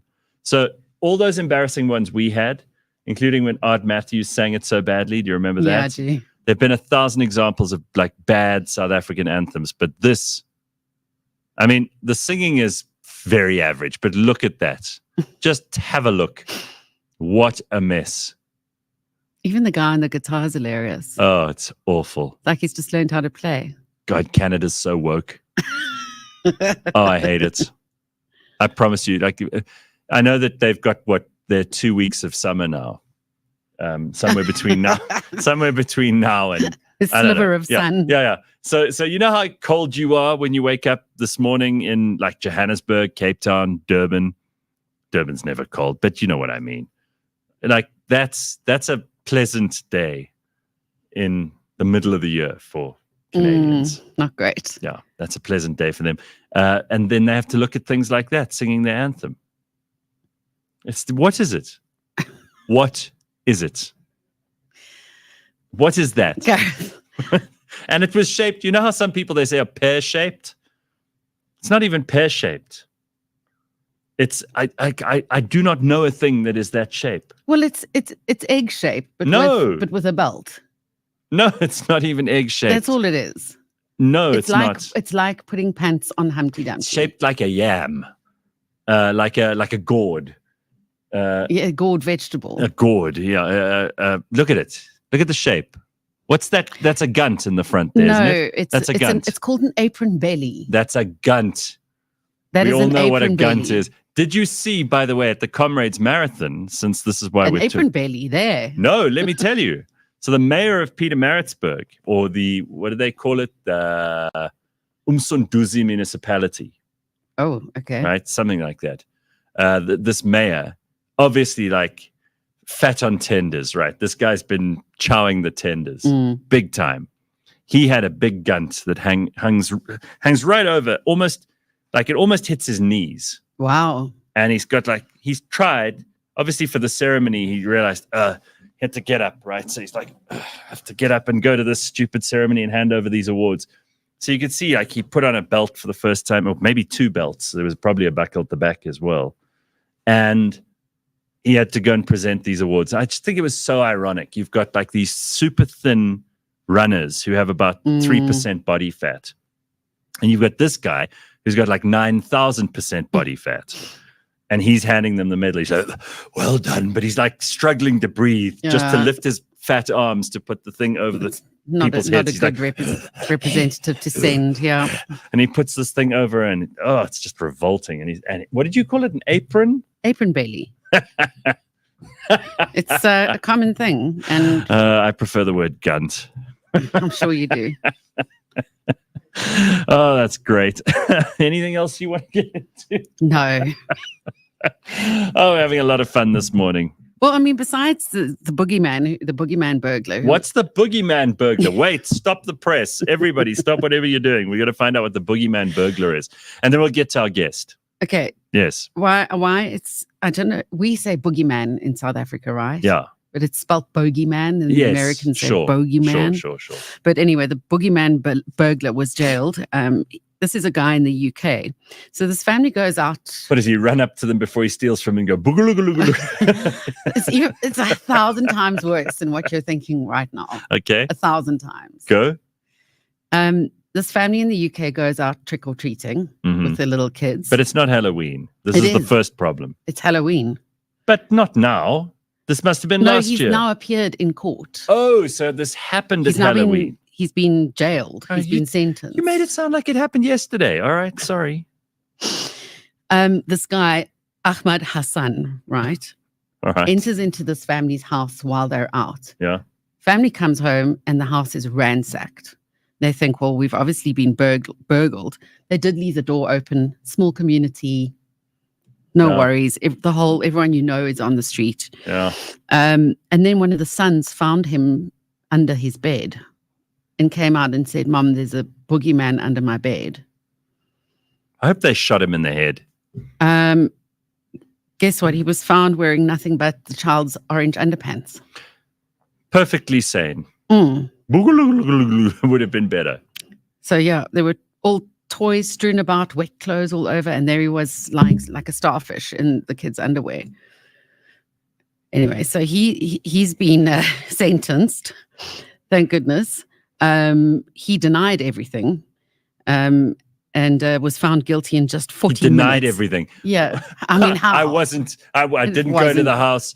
I didn't ransack the place. I didn't lie under the child's bed. I didn't wear the child's orange underpants. Where do your denials begin? Anyway, what's his name? Ahmed Hassan. Yeah, okay. He was found guilty within 40 minutes. Yeah. That's all it took for the jury. Good. Good. Yeah. Straight to jail. He was apparently under the influence of a number of substances at the time. Of course. Most especially being insane. So when somebody says they find a boogeyman under the bed, just now, check. You know, that's gonna. There are a lot of people in Britain now like take the children seriously. Yeah. You know, normally don't be silly, child. You know, there are no such things as monsters. Yeah. Can you imagine if you went to your bedroom and there was some Abdul Hassan guy lying under your bed going boogity boogity boogity in your underpants? You're like, Mom, there's a boogeyman, and she's like, stop it. There's no such thing as a monster. Exactly. How awful. Oh my God. All right. There we are. Sam Smith should move to Canada. His people are there, says Sanele. Very good. Silenificent says shambocking is missing from the boogeyman's life. That's right. Sure. Worse than unknown people living in the attic? No, Migs. That's still worse. You know that. Oh, yes. Yeah. I'm still Where disturbed people crawl by out that. at night and eat your food while you're sleeping. Yes. That is the most upsetting thing ever. Okay. And that's out of all the things I've learned this year, it's that there could be people living in your house that you don't know about, that while you're asleep, they crawl out of the attic, go downstairs, eat from the fridge, and then crawl back into the attic and carry on living there. Yes. Horrific. Happens all over the world. Okay, let's bring our guest in for this morning and get to hear all about neurodiversity and neuropsychology, especially in the workplace. We're always talking about how we can be more productive. And we think it's very important to be productive on the show, but lots of people struggle because a lot of people also deal with mood, with their I'm having a bad day. People take duvet days, which are unofficial, but they also take mental health days these days, which are official. And in most companies, that's become standard policy now. So we're going to speak to Nisha Rodgerson, who is a clinical psychologist, and we're going to talk to her a little bit about upping your game and lifting your mood, among other things. What happens in your brain when you're under stress? And hopefully by the end of this, we all learn a little bit about how we can be more effective and more productive at work. So Nisha, nice to see you. Hi, good morning, Gareth. Good to have you here. Yeah. Sorry to disturb you with that story about the guy under the bed with the underpants. It sounds like a substance-induced psychosis. Just my own. Okay, well, you're the Humble psychologist. Humble you know what? You're the psychologist. So if you say so, I'll take your word for it. A lot of people are struggling, especially in winter. I think it's worse because it's so hard to get out of bed. It's freezing out there and you have to put on all these layers of clothes. Some people have to travel a long way to work. Traffic is a nightmare. And then you get there and you're like cold in the office. Motivation's a big problem this time of year. But just generally, I feel like we're not the most productive society. Do you think that's unfair? I don't think that's unfair. And I do think that the seasons definitely play a role. I mean, we have something actually called seasonal depression that we often see in the UK. Yeah. Because there's no sunshine, because it's cold, because it's raining. So people actually struggle with their mood and they struggle to regulate Just it more. pull that mic down towards you. It looks like it's pointing up in the air. Is that There we go. better? Yeah, that's better. Okay. Yeah, so you were saying seasonal depression's a real thing overseas. It is. Mhm. And I think, I mean, when it's darker, sooner, there's less sunlight, you're getting less vitamin D. Right. It's harder to regulate the mood, to get out of bed in the morning. So I definitely think that winter is playing a role. But in general, I think there are some forward-thinking companies in South Africa now that are trying to implement well-being in the workplace, like actually trying to make it work. Do we have mental health days in South Africa? Is this standard procedure? Because I mentioned how I thought it was, but it might not be. A lot of companies that I know of are offering people, like, if you're having a bit of a tough day, and it might be because someone in your family is going through something, you've got health considerations of a physical nature or a mental health nature. You've been given some really bad news.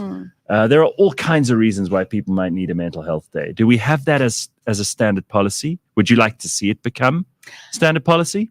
It would be really, really helpful if HR could take that on. In some companies, I know that they have, but in others that aren't as forward-thinking, we're not quite there yet. So I think there's so much room for improvement there. There's so much room for growth and for more understanding around what does family leave look like? Right. What are the rules and regulations around it? Because we also don't want people to skive off, offer the pinky and take the whole hand, right?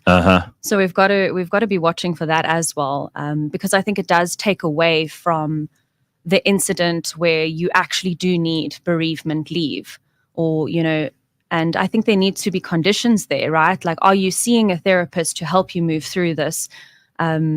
Is that available, as part of the policy or in terms of healthcare? The thing is, as well, is that because there are still stigmas attached to things, and because we feel embarrassed, or perhaps that somebody would not understand if you had to say, my cat of 16 years has died and I actually can't come to work today. So you lie. If you are neurodiverse and you're battling to get all your work done and you just want a day at home where there are no distractions, just so that you can get some things done, you can't say that. So you make it up. You say, I've got to take my mum to the doctor. Right. I think that happens more often than what you realize.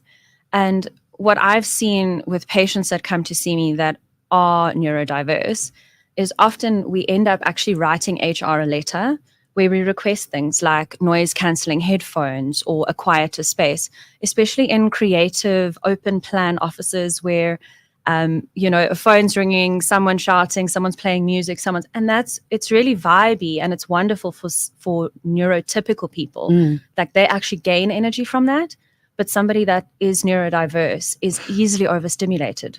All right, I've heard this word neurodiverse being bandied around a little bit. So just give us no. Give me the definition. I'm not going to rubbish it until I know what it is. Okay.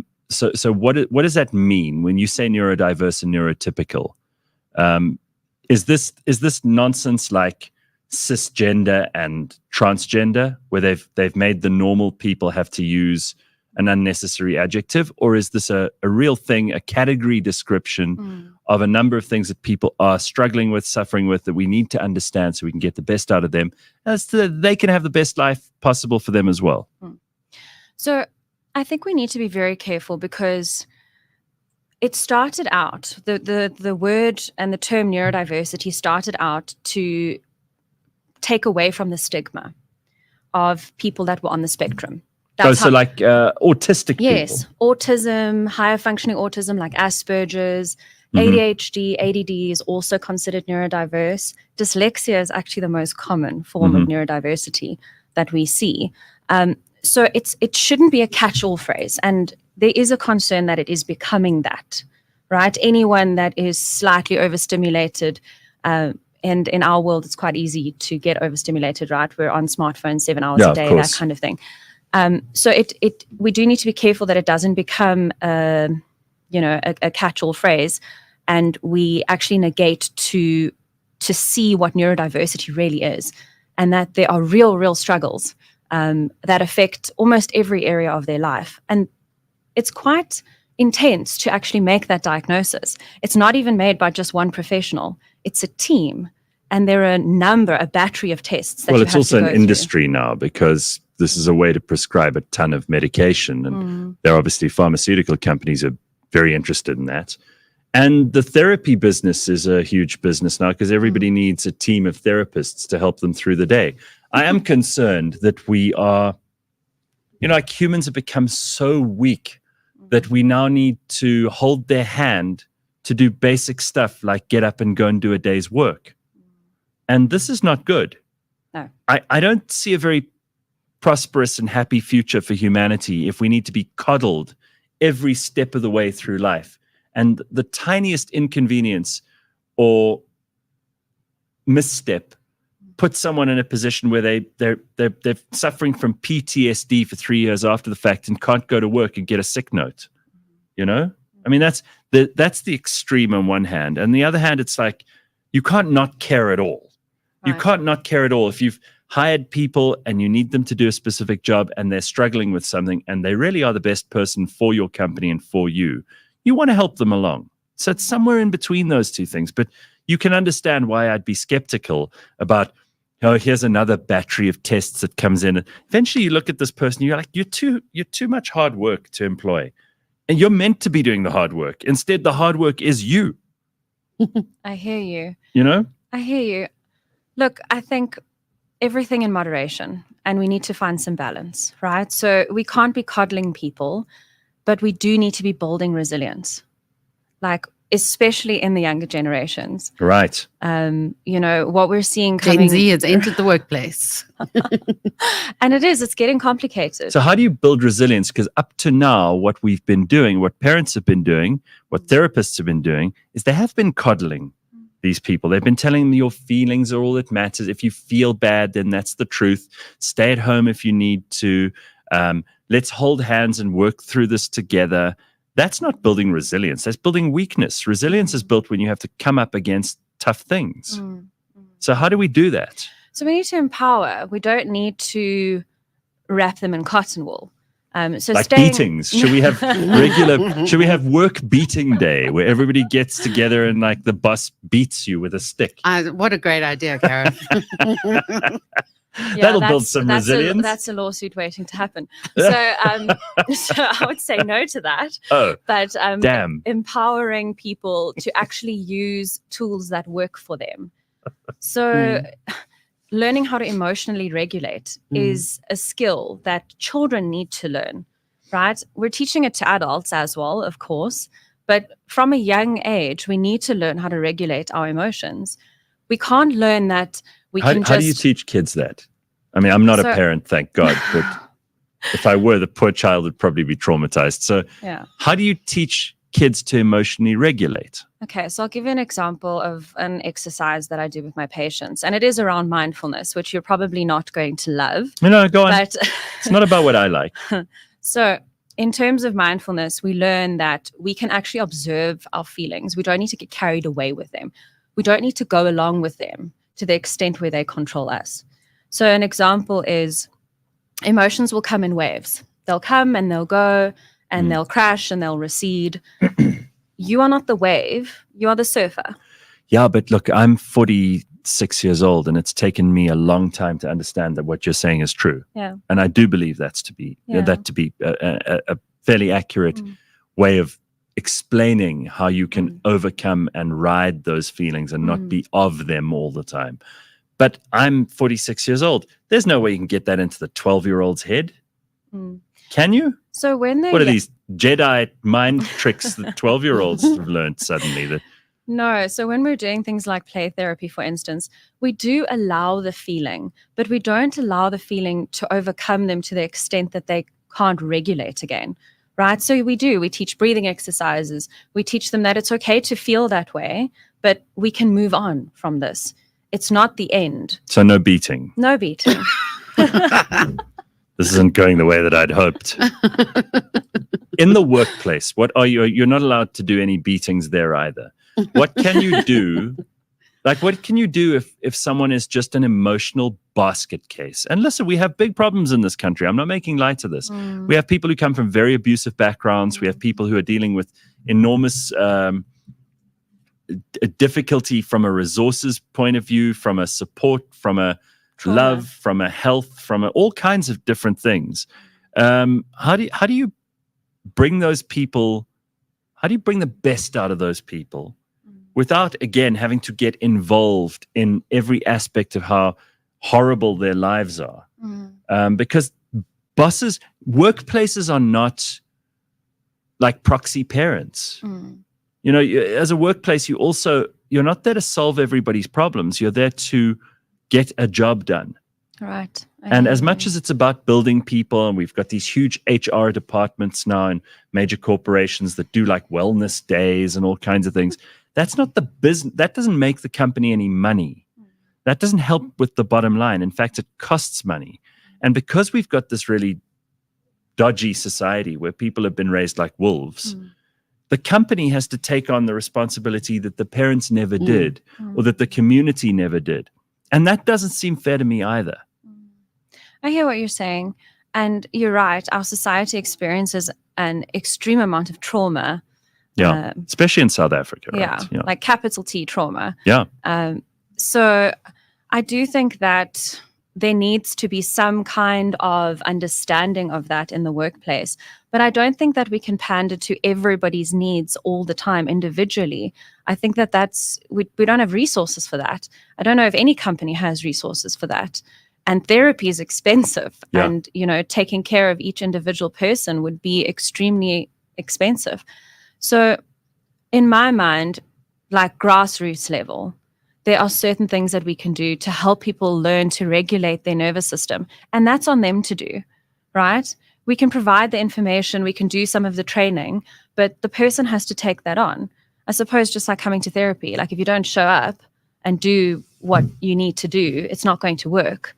So that's the only way I really see there being any kind of real difference made, is if we're able to provide some of that basic training. Like when you're in trauma, your nervous system is dysregulated. We know this, right? Your hindbrain, your primal brain is online. That's where you're functioning from. Right, like a reptile. That means that your prefrontal cortex, which sits here in the front, our executive functioning, isn't working correctly. Yeah.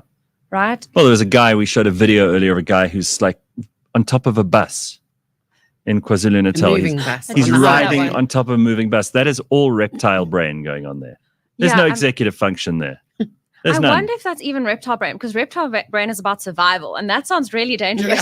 I think that's damaged hardware. That's what that is. Probably. Yeah. Right. I'm not going to comment because I didn't see what was going on there, and I feel like that's dangerous. Trust me, your assessment is fairly good. Okay.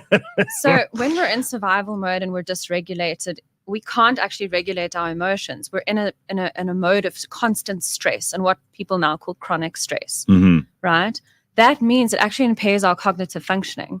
Right. Because when we're in that state, our nervous system is in that state, our body releases adrenaline and cortisol. That's necessary for survival, right? We're meant to go into fight, flight, or freeze when we're in an emergency situation. But if you stay in that for long enough, what we see is burnout. We see decline in cognitive functioning, problem solving, creativity, abstract thought. It's all affected.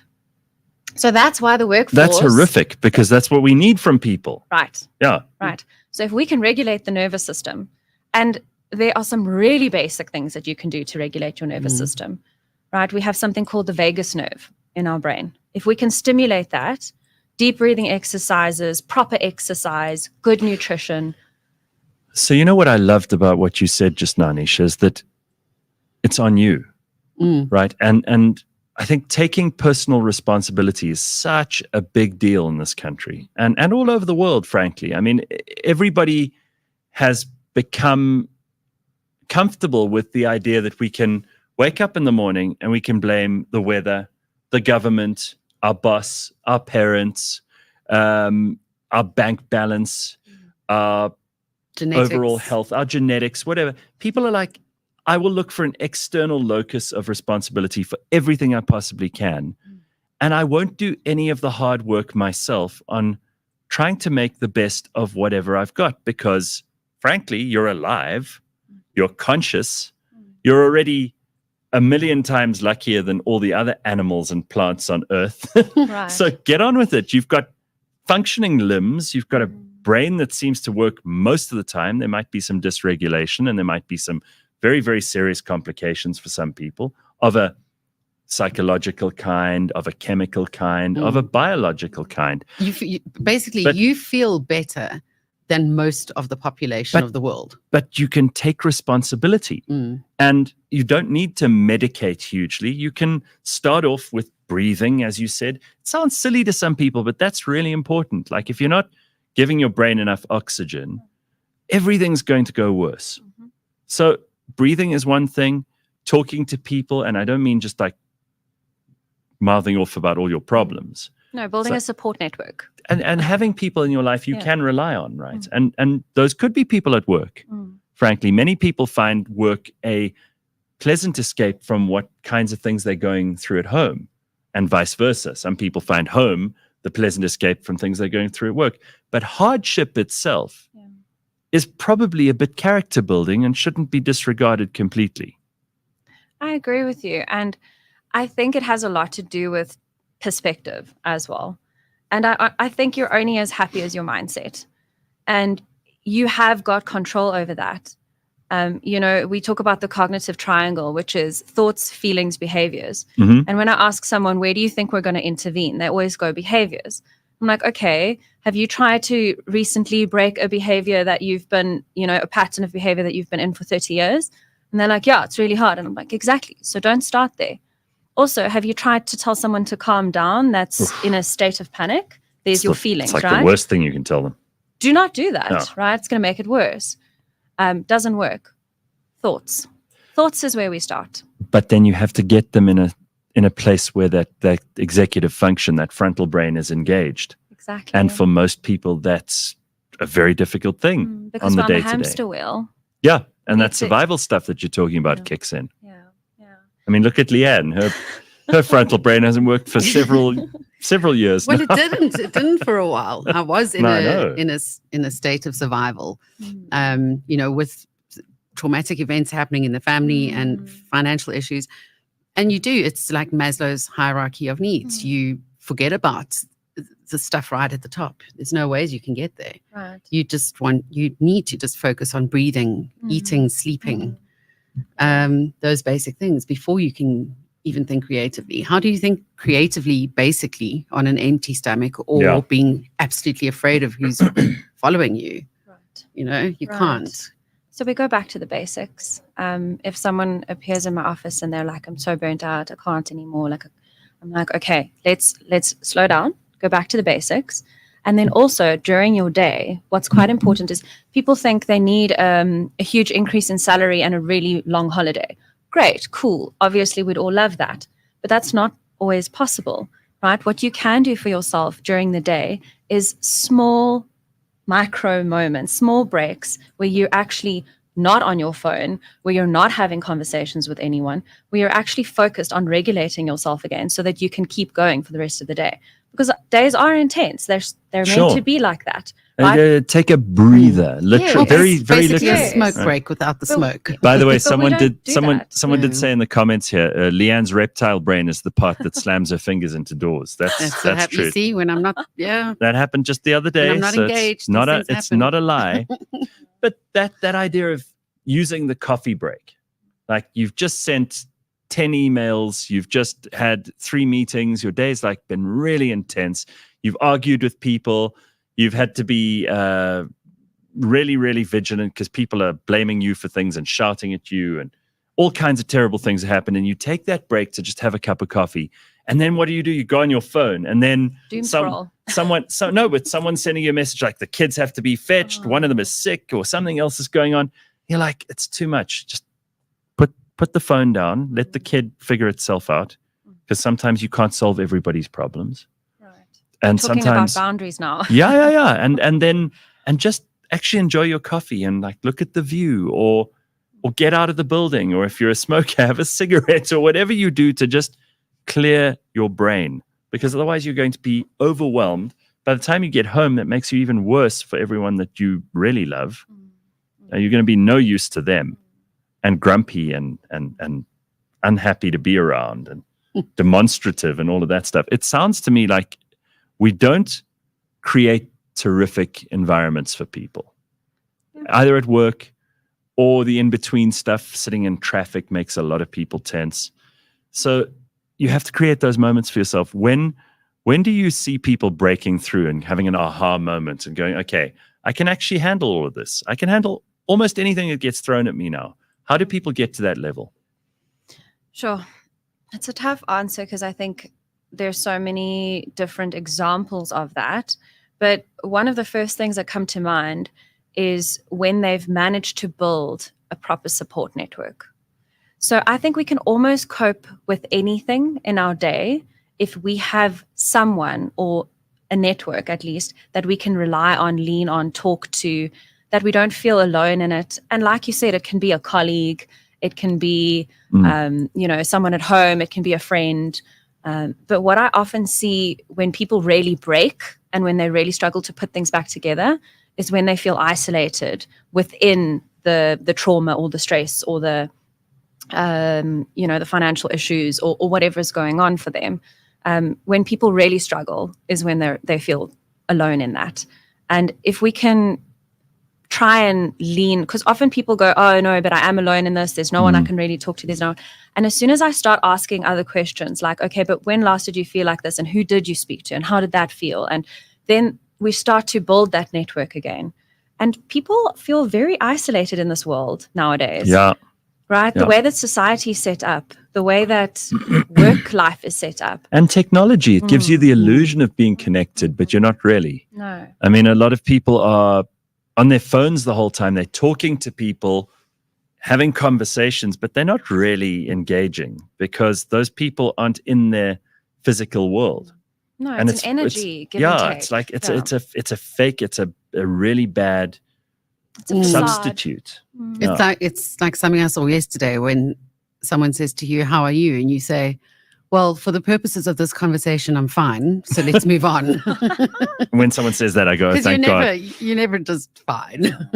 Yeah, but I mean, again, at work, is it really your job to be to be weighing everyone else down with your personal problems? Yeah, that's you're literally paid to be there. So shut up. Yeah, and I mean, sometimes there's a feeling of being, gaining insight into yourself and becoming and feeling professional. So, for instance, on Thursday last week, I received a personal call that was very difficult to hear, one that makes you weak at the knees.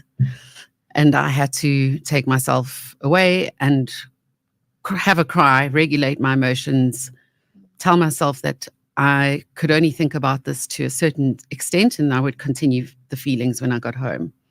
And there's a good feeling in that somehow, that you manage to go back into the office and do your job and then go home. It's not always about just breaking down and saying, okay, everybody, I've just received this call. Yeah. And it's really horrible. Let me tell you what happened.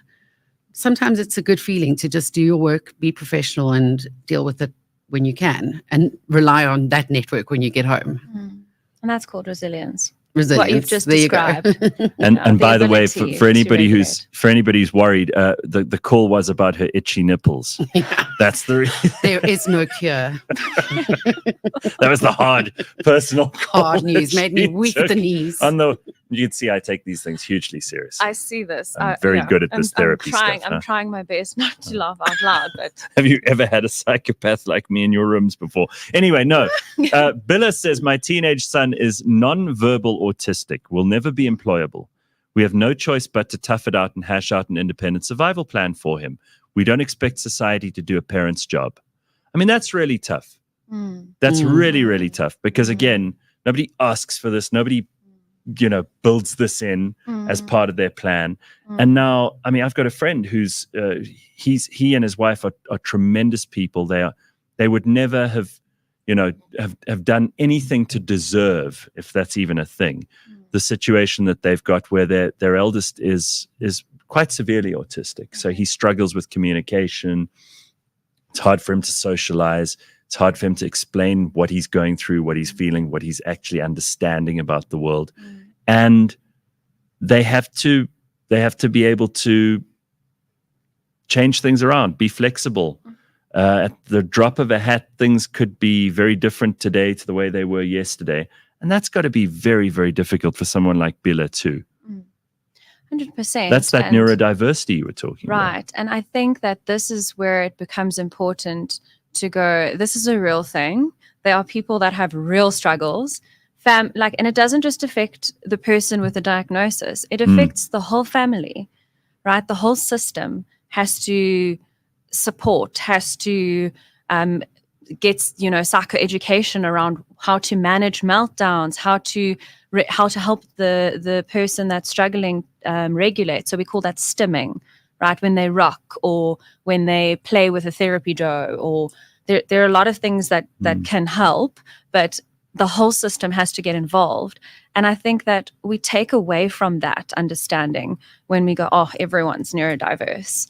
Right? Because the world that we're in is overstimulating at the moment, and anyone can get overstimulated and feel. Most of us are, as you said, thanks to things like the phone. I mean, Cook says, I removed Facebook and Instagram from my phone in December and made Sunday a no tech day. I can't tell you the difference it's made in my life.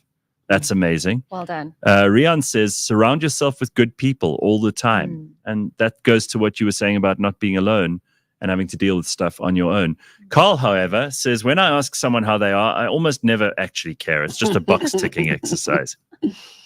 So you get all kinds. You get all kinds. I think it's great that you're doing this work. I think it's amazing that there are ways that we have found to be better at building a happier workplace. And we just scratched the surface on that front, because you were going to tell us about cultivating a supportive and inclusive workplace culture, what kinds of things you can do in the office to make it better for people who are going through all of these things, offering perks and benefits. I mean, do you want to quickly touch on any of those? I don't want to waste having you here by not going into it. So I'm gonna tell you this. ChatGPT can give you that list, right? Which is cool. But recently, I've had an experience where I have a friend that works in a company. I'm not going to name the company, but it's pretty corporate. And I asked them, what... Don't be mean to Sunlam, what makes working there so good? Because it seems like all the staff are happy. And that's incredibly rare, I think. Threat of punishment. Right? No. No? No. Oh. So... it's interesting. They have sort of an open plan office space, but their trapdoor with a monster underneath. Their MD and CEO sit amongst them. Oh. So I found this really interesting. So I asked, what difference does that make? No, we get to ask them questions. We get to observe them. We get to watch them. We have open communication around how do we get to the next level, what kinds of things should we be doing so that we can increase the salary? What kinds of, and that brought about this feeling of collaboration, of community, of culture, of happiness, this inclusivity that we talk about. You feel seen in that moment. They don't sit in their ivory tower. They can see your struggles. Yeah, and they don't sit in their ivory tower and hand down instructions. They're actually a part of making things work. And the little guy gets to watch and observe and learn so much in that. And I found that was a really interesting concept. And at the end of the day, on a Friday, there's a little bar in the office space. And I mean, we all know like the pool table and the coffee machine is great. And the MDs will sit with them. Leigh-Ann doesn't even care what industry it's in. It could be in selling rubber boots. She's like, I'm in. Right? Where's this place? It has a bar in the office. I'm down. And that's the MD cool. will sit with them and have a beer at the end of the work week and go, what did we do good this week? What worked? What didn't work? They're quite blunt and open. And it creates this culture of no one's walking on eggshells or misunderstanding, what the expectations are. Your MD sitting right there watching you going, don't do that, do this. Or, look what I've done. Let's try and get you to do that too. I found that incredibly interesting in terms of a setup. Okay. Because corporate not usually so has hierarchical. Yeah, corporate, you usually see these, this hierarchy that when you're in the bottom, you have no idea how you're going to get to the top. There's zero communication around that. There's no way you're even going to have a conversation with your MD. Actually, you have to go through HR, and HR don't really, even understand what's going on. Don't get me started on HR. Isn't HR just, that's the department that looks after the company, not you? I feel like I'm not going to touch this one. Yeah. I feel like I'm right. Yeah, I feel like this one's the one I'm going to walk a wide circle around. Okay, you're allowed. You're allowed. Okay, I like this. So I think that's probably just scratching the surface, but it's a good place to start. Yeah. Nisha Rodgerson, it's a great pleasure to have you here. Thank you for having me. Thank you for coming to talk to us and sharing some wisdom with us, so that we can hopefully make people happier and more productive at work. I mean, if you're lucky enough to have a job in this country, right? Because there are so many people who don't even have that. There's another reason to be grateful. Even if your job's shitty and your boss is shitty, it's like you've at least got a job. So make the most of it. This is better than being at home, being with nothing to do, no purpose. That would be the worst possible outcome. So thank you. Very good to have you here. Leigh-Ann, try not to slam your hand in the doors today. I almost did on the way out to the bar where I'm going on Friday, where my new job is. Very exciting. And we will see you on Wednesday at 6 a.m. bright and early. Have an awesome Monday. Be warm.